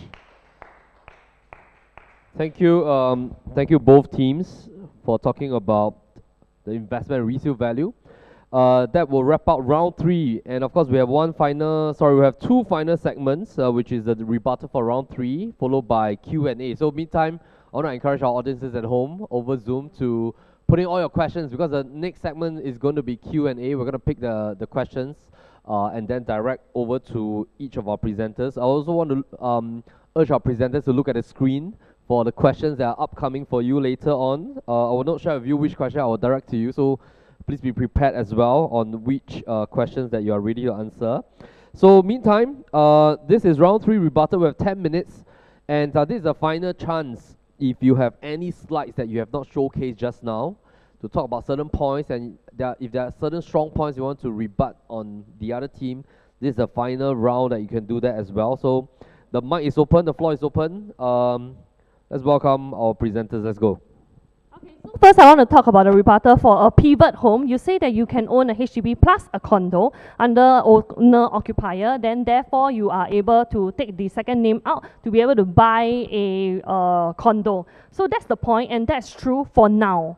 For now, this is the regulation. For now, the government allow you to have someone as an owner, someone as an occupier. You never know, like what we mentioned, whether any cooling measures is going to come upon us, whether or not perhaps they might have come cooling measure whereby you need to sell off your HDB in order for anyone to own a condo. That could be the possibility. The other restriction would be because one of you is the owner, one of you is the occupier, then now all the loan is only on one person's shoulder. You cannot like utilize the other person's CPF or even the OA, and then like what you mentioned, they are only 30 years old. If we can only use like half of what our partner is earning, then how are we really able to afford even for a HDB under one person?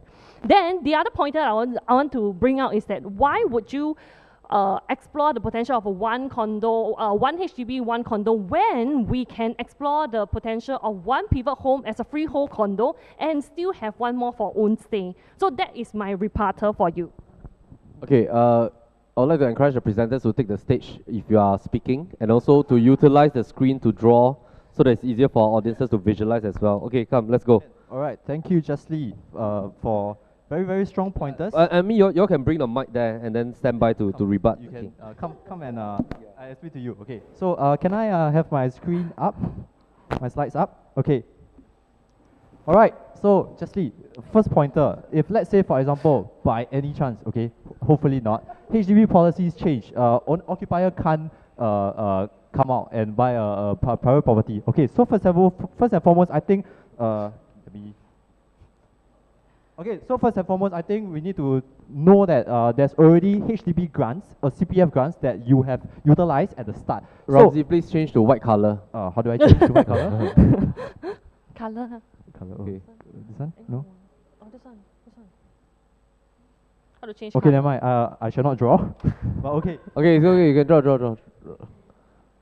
Okay, never mind. It's okay. Come. First and foremost, you already have utilized your CPF grants. So in this case, you're buying a 4-room, instantly a resale first-timer grant will be about 80K. Let's say if you stay near your parents within 4 km, 20K, 100K grants that you have already utilized, and that would have that will have helped to offset your initial cash outlay that in the first place that you can utilize to even grow it, so that 5 years later you can assist, you can help your partner to purchase into that private condo. That's number one. I think number two is also in the sense that, let's say, for example, if there's any change, you can always exit from this HDB and then use whatever cash proceeds that you have, plus, say, for example, you have already grown your cash outlay, your cash capital, you can then safely enter into the resale condo market. That's number two. All right, and I think pertaining to your second point, which was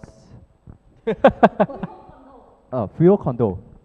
Freehold condo. Freehold condo for pivot home, and then like another condo for own stay.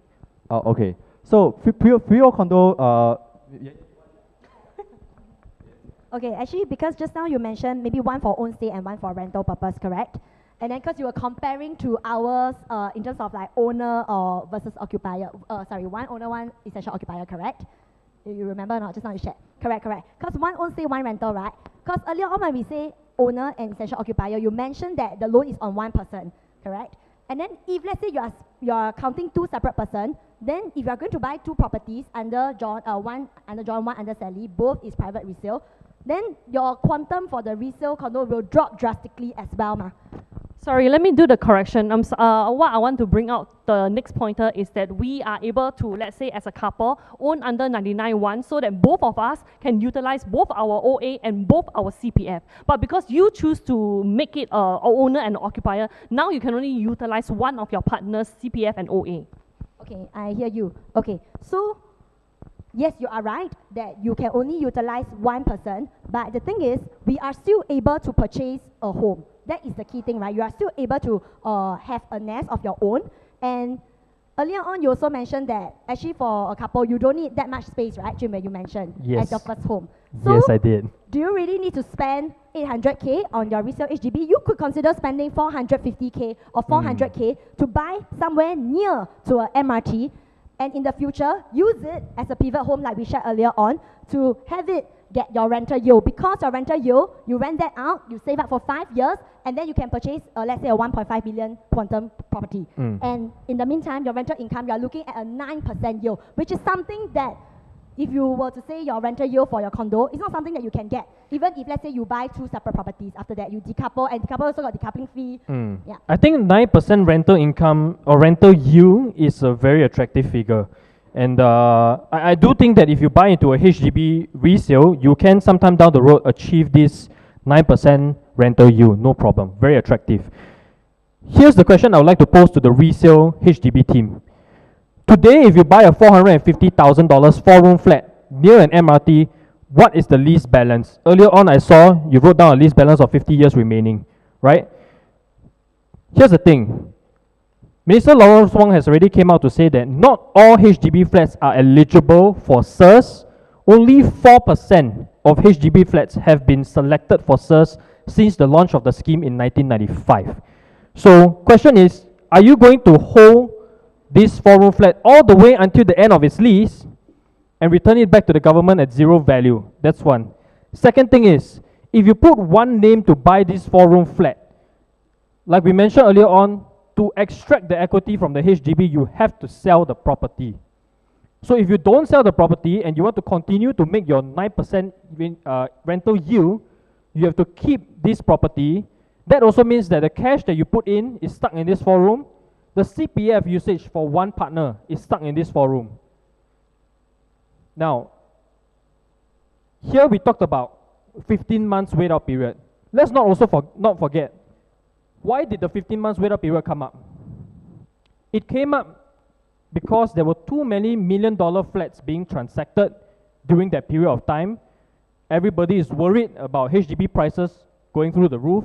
Future generations cannot afford. That's why the 15 months wait out period came out. So question is this, if today as a young couple, even you tell me I don't buy a $450,000 old flat, I buy a new flat, 900,000 in a city fringe area, 4-room flat, 800,000. Question is, how much more can your HDB appreciate in the 5-year cycle? And if let's say prices go up to 1.3 million, 1.4 million for a 4-room flat, can the next buyer afford the 4-room flat when you want to sell, when you want to exit at the 5th year mark? Because we all understand there's TDSR. If you are a HDB buyer today, you are subjected to mortgage servicing ratio, MSR, can that couple, the next couple, afford your HDB at that kind of quantum? That's the question. Thank you. Okay, thanks, Chinwei. Okay, so to just to address your questions now, first and foremost, you mentioned about if let's say for example we are looking about 450k 4-room near MRT, what kind of balance list are we looking at? Yes, we do a bit. You do get to find like 50 years remaining. If that's the case, right? It's okay. It's totally okay to actually hold on to your HDB because number one, first and foremost, if let's say we go, let me just bring up the slide where we do the quick calculation. Okay, never mind. All right. So, say for example, let's say we are looking at a rental income of 9%. Okay, with this kind of quantum, we have already done the calculation. It takes about 10 or 11 odd years to fully pay off this home. Now, once you fully pay off this home, you will still be able to collect rental income, and this rental income can actually help to offset your mortgage for your condo property. So that's actually one way in which you can help to utilize the rental income that you are earning from your HDB over here, which is already by the time, let's say for example, you stay for 5 years, you hold it for another 5 to 6 years, you've already sort of fully paid off. You'll then be having a rental machine over here that can help to actually sustain your mortgage when it comes to your condo property. I understand. It can help to sustain your monthly condo mortgage, but it still doesn't answer the question of the trapped equity. If this couple, John and Sally, sometime down the road, they do very well, and they want to upgrade from a condo to a landed, right? Quantum-wise, it's going to be high. They need 2 names. They need both partners' CPF. How are you going to unlock this? You have to sell, correct? The other thing would be that because, let's say this is going to be your pivot home, and then you mentioned that you're going to hold this HDB, just the decaying lease itself, and you manage to pay it off. But how many years of the balance lease would there be in the remaining? Whereas I'm saying that for the first 5 years, choose a resale condo, choose a resale condo that is freehold, such that the renter is able to sustain on its own, such that after 30 years, you, at the end of the day, still own a freehold condo, better than something that's already down to 0 years balance lease. So you're saying to go into a freehold project for your first matrimonial home? It depends on whether you are going for the pivot home concept, because now you are talking about pivot home, therefore I'm giving you another rebuttal or another potential of how a pivot home strategy can be like. Okay, firstly, if we are talking about freehold itself, right, definitely the quantum is a big disparity already as compared to a 9-year leasehold project. And earlier on you mentioned about 4-room HDB, you know, in terms of earlier on the timeline just now, right, the decaying lease like that. Similarly, Asperina, you know, all your other 99-year leasehold condo project is going to face the same thing. If you talk about en bloc and things like that, it's similar situation. It's not just specifically to HDB only. And I think we also want to touch on equity term loan, which is something that your team brought up a lot on. So first of all, we want to look at the equity term loan calculation, right? How do you actually get your equity term loan? Okay, if we were to look at the calculation, right, in order to get equity term loan, you have to take 75% of the current valuation, less of your outstanding loan and CPF usage plus accrued interest, correct? And there are a few things that you need to meet first, correct? Your income must increase because TDS are 55%, correct? You're already servicing one loan. You still need to service an equity term loan, okay? And the property must have appreciated. That means your decision now is going to impact in the future whether you can take this equity term loan. So let's say that you can take it, did appreciate. And last but not least, you must have used minimal CPF. And now the question to you is, John and Sally, they are a young couple, they are buying their first matrimonial home. Do you think they are going to minimize their CPF or maximize their CPF usage?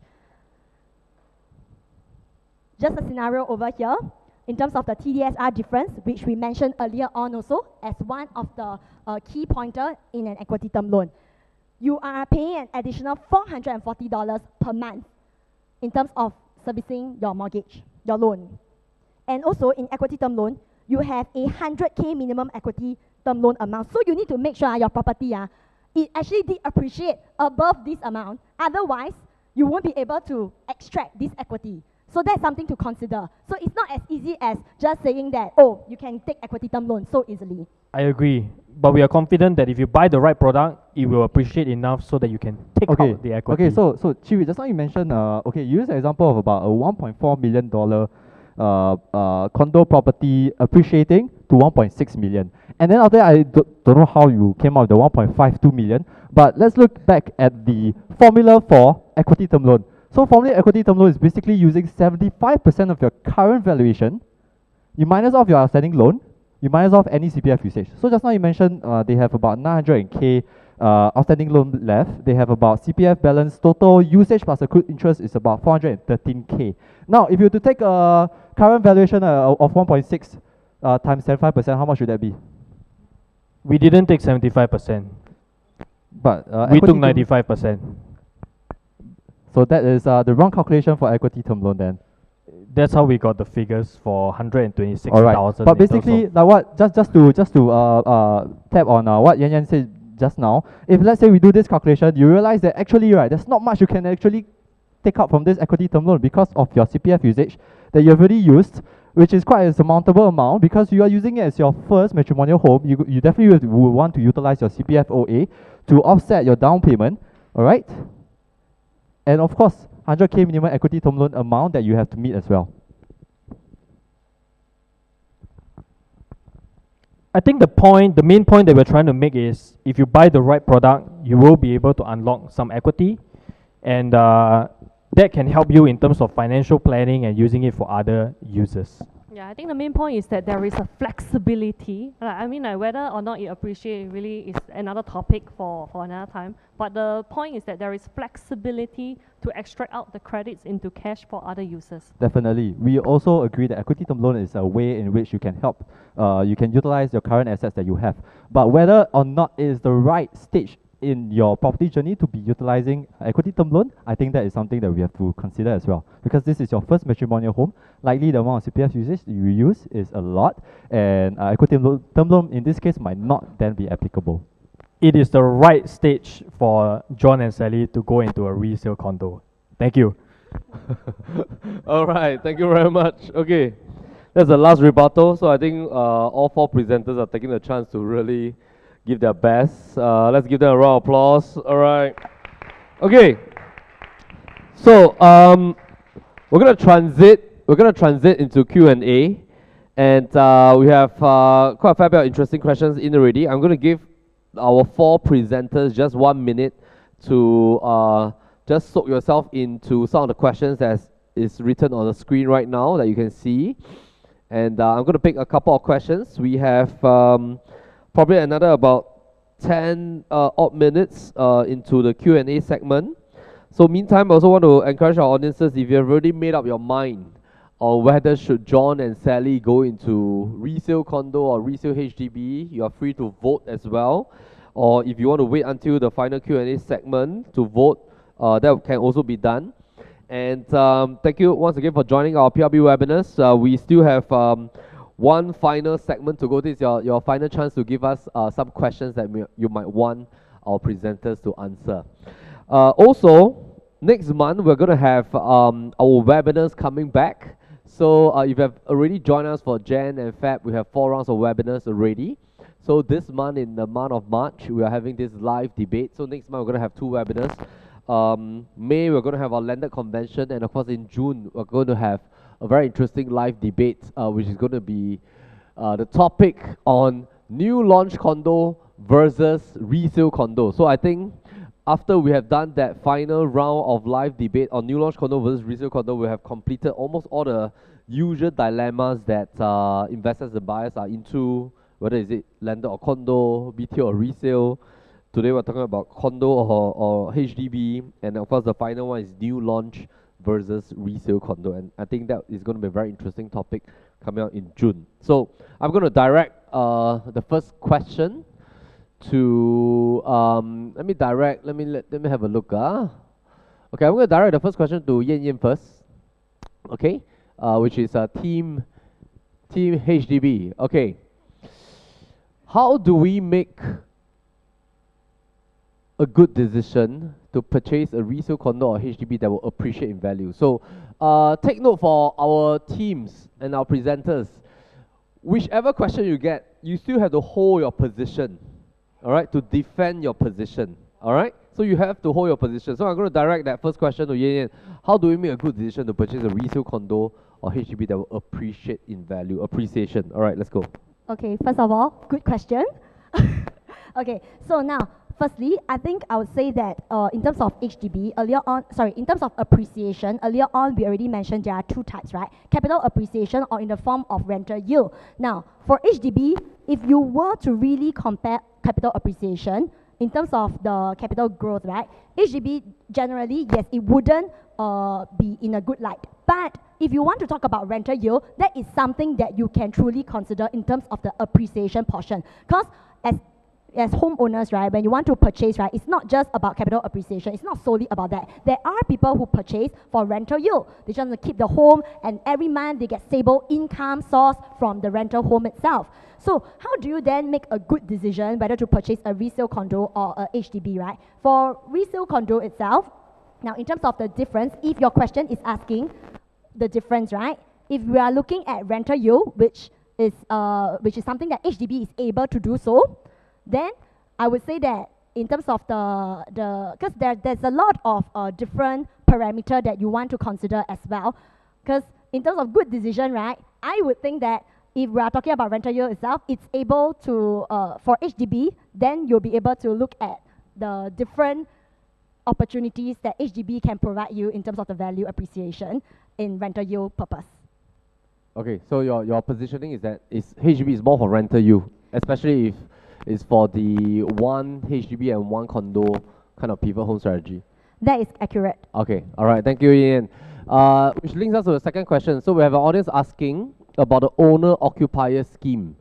So this question is pertaining to when can the occupier, whose name is not in the HDB, especially if you're using the pivot home strategy, when can the occupier buy the second property? Is it immediately or 5 years later? So I think this is a very important question because there are certain parameters, there are certain configurations that that will so-called like impede your second property in terms of having this one HDB and one condo scheme. Because if you do it wrongly or if you don't understand it correctly, your second property in terms of your LTV will also be affected. So I think the HDB team needs to talk about this in detail on how do you go for the second property without paying the ABSD, and of course you need to talk about the loan portion as well, right? Come, Ramzi. Yep. Okay, so the question, after buying a resale flat under owner-occupier scheme, when can the occupier buy the second property? Is it immediate or after 5 years? Okay, so based on HDB's policies, even if you are buying a resale HDB unit under the owner-occupier scheme, the occupier also has to fulfill the 5 years MOP with very similar to the owner, and only after both has fulfilled the 5 years MOP, then the occupier, based on today's HDB policies, is able to then go out and purchase another property.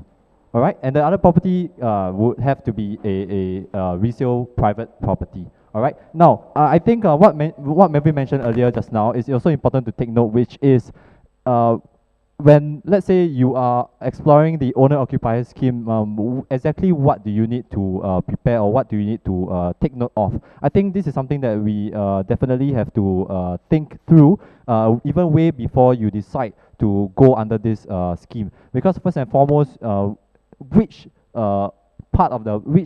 party would then be buying the resale HDB? Would it be the one that has the higher income, or will it be the one that has a lower income? That's number one. Number two, who has a more stable income? That is something to consider as well. So definitely, if let's say, for example, let's say John and Sally, John has a higher career prospect within the next 5 to 8 years. John has a higher career prospects, and the income, they foresee it increasing quite a bit. Then it would be better to actually, for example, Sally be the one buying into the resale HDB, of course, buying something which is based on her affordability as well. And then after that, say for example, if the HDB policies do not change at all, even after they fulfill 5 years MOP, then they are in a better position with John, taking into consideration his TDSR, his LTV as well, would then be able to buy the private property. Okay, thanks, Ramzi. All right, so I just want to touch on this point as well, because we have to put in a disclaimer that this is, of course, the owner-occupier scheme works for now, but take note that HDB reserves the right to change the ruling any point in time, and of course, we will not know when this ruling will change. So something to be very clear is that if you're already owning a HDB apartment now with 2 owner names, there's no way you can switch to this scheme. This scheme is only available at the point of purchase. Whether you're buying a BTO or you're buying a resale HDB, at the point of purchase, when you put down your name on the OTP, you can decide whether do you want to put 1 name or 2 names. If you put 1 name, the other spouse name will automatically be an essential occupier. But the downside is that the essential occupier CPF cannot be utilized. The income will not be taken into consideration for the loan quantum. So naturally, the affordability of a HDB that you're going to purchase is going to be dropped in loan quantum.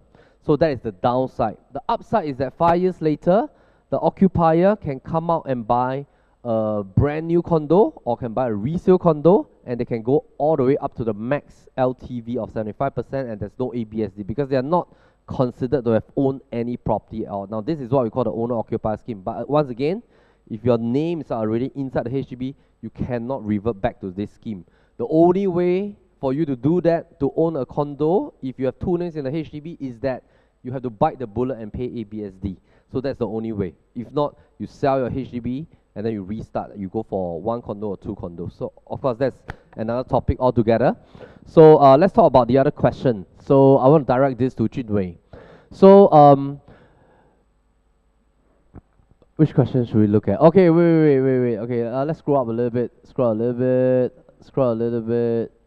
Do we have any condos question? Okay, why don't I talk about the freehold one at the bottom? Okay, for resale condo, is freehold condo worth it? Some freehold condos do not appreciate in value. Why? Okay. Thanks for the question. So for resale condo, if let's say you're considering to go for the resale condo route and you're contemplating should I go for a 99-year lease or a freehold status, I will throw a question back to you to ask what is the investment horizon for this particular property? Do you intend to buy this under one person's name first, and it's a property that you intend to hold for the long term all the way, while building up your own equity on the other side for your other spouse to eventually buy another property? If the answer is yes, and you want to hold on to this first property for the long term, eventually rent it out and move to another private, then I would say there might be some value to look at freehold options because you don't have to worry about the lease decay, right? But if let's say you're intending to buy your first matrimonial home together, and your intention is that this will be my first home, it will not be my last home, I intend to eventually upgrade to a 4-bedder, 5-bedder, I eventually aspire to go to the landed market, then I would say there might be more value to look in the 99-year options because you're not paying for the premium on the freehold, just for the fact that you eventually will exit at some point in time, maybe 5 years down the road, 8 years down the road. Of course, when you buy into a 99-year condo, you have to again take a look at how long do you intend to hold this property for. If you buy a property that has already 65 years on the lease, probably after just a 5 years cycle, you might want to exit already. The second part of the question talks about appreciation in value, and it says some freehold condos do not appreciate. I think when it comes to appreciation in value, there are many factors to look at, macro as well as micro. On the macro perspective, what you can possibly look at is also to look at how many units are there in this particular project, and what is the kind of volume that you can expect in this project. If the volume is high, maybe if you look at the past 3 years transaction data, in the past 3 years, you have 30 over transactions, 40, 50 transactions, then I think it most of the time, most likely you will be able to see some form of appreciation in value, because if my owner Ramsey sells at this price 1 year ago, I definitely want to beat his price, right, when it comes to my turn to sell. So I think that will affect appreciation value on a macro perspective. On the micro perspective, you also want to take a look at inherent characteristics of the property, because maybe in the same project or in a township there are many different condos. The inherent characteristics is the one that will be different because those are things that you can't change. Interior of the house, renovation and all these are things you can change. But if we look at inherent characteristics, for example, distance to the MRT, the type of layout, the shape of the layout, the size, and yeah, all this, the facing of the property as well. These are inherent characteristics that you can't change, and this, I think, are some micro factors that you can look at when you are considering whether this condo will appreciate in value or not. Yeah. All right, thank you, Junwei. Thank you. All right, let's take a final question. Is it okay to scroll up a little bit? There's one question up on the frameworks of Standard Plus and Prime. Okay, great. So I'm going to ask this question to Jess Lee.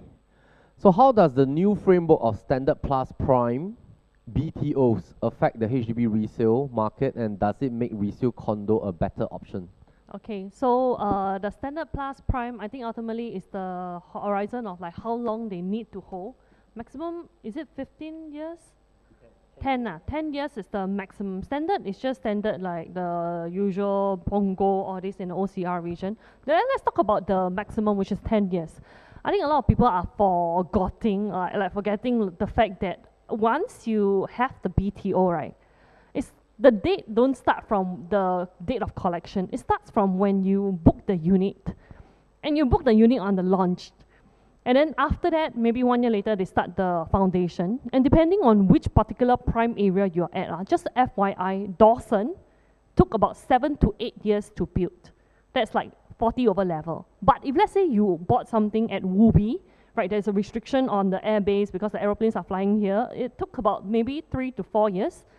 If we are talking about the prime of 10 years, right, the total horizon just to own that particular BTO, just to wait for it to MOP, just for it to be able to plumb into the resale market again, we're talking about like a maximum, it can be an 18 years mark.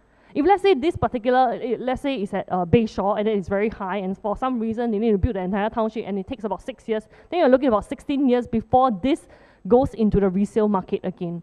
So within this 16 years, you have to ask yourself, the person who asked this question, within these 16 years, is there other options for you to make a choice whether your time is on the market is important?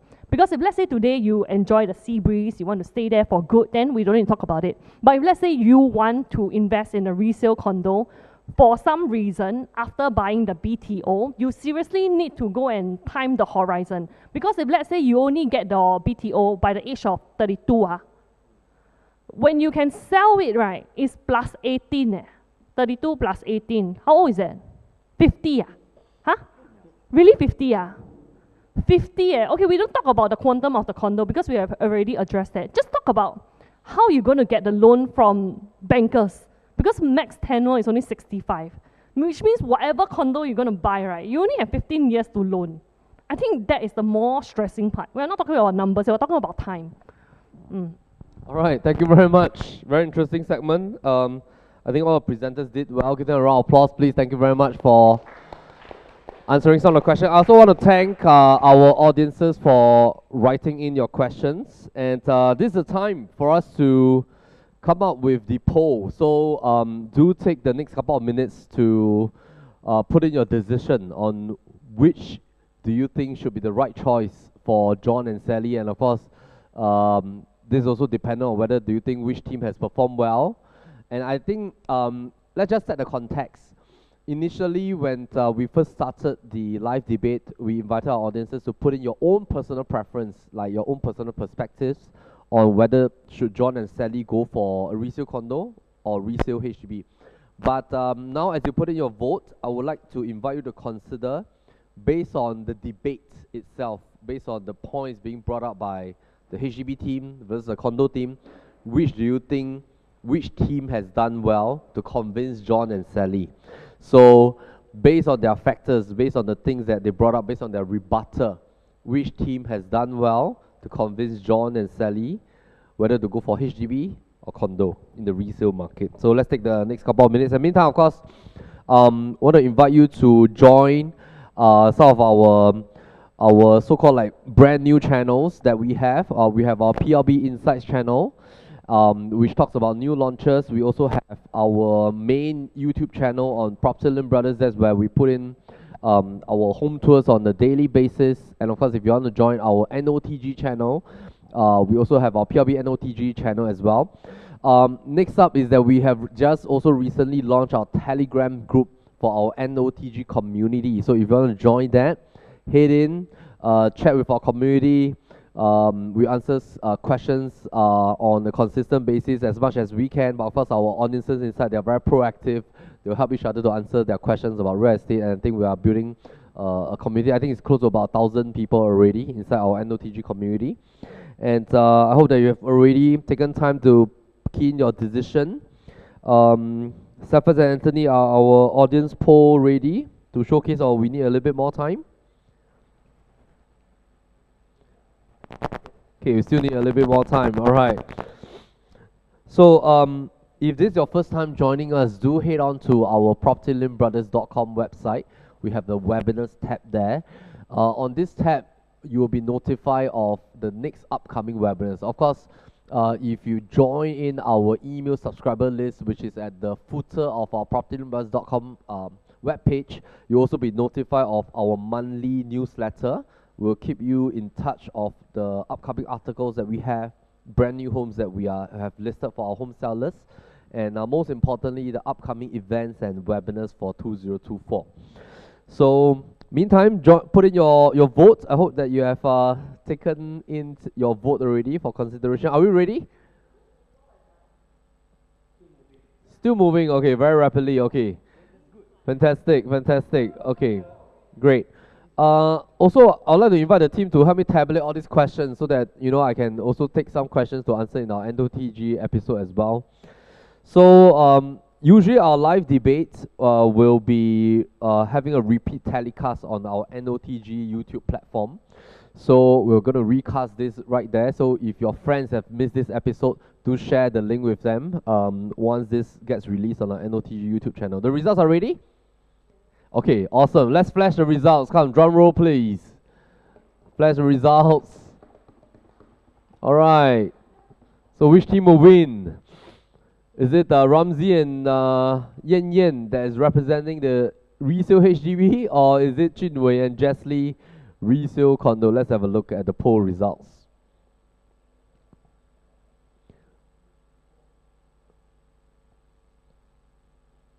Results out. All right. All right. So we have the final result. Resale Condo team. Oh, that's the first poll. Oh, it's not the final result. Sorry. Okay, that's the first poll. Okay, first poll. Basically, before we even start the debate, audience's perspective. Resale Condo recommendation for John and Sally. Our fictitious profile. Okay, come, let's have a look at the final poll after the live debate. Whoa! Wow! So the final poll after the live debate is that John and Sally should go for a Resale HDB. So let's congratulate Yen Yen and Ramsey's team. Also, let's congratulate Chinwei and Jessie for putting out a good fight. I think the poll results are very close to each other. Perhaps it's just like maybe a shortage of like 3 to 4 votes. But I think both teams have done very well. Congratulations, guys. Thank you for doing this and, of course, doing all the prep work. I think you guys have put out a fantastic show. So also want to thank our audiences, 460 plus of you who have signed up for our live debate. Thank you for joining us on a Friday evening live here at PLB office. So we want to thank you and also hope that you have a wonderful weekend ahead. So thank you for staying tuned with us on our Property Lim Brothers webinar series. My name is Melvin Lim. Very happy to have you with us on a month-to-month basis, talking about educational stuff about the real estate market. And as you know, our webinar series is really prime for educating and adding value to our audiences. We don't pitch any products right here. You don't see anything about any particular listings or new launches that we're trying to push. All our webinars are prime for education, and we really hope that you can spread this good word to your friends to join us on our monthly free webinar series. And I want to thank you and enjoy your weekend ahead. Thank you. Good night.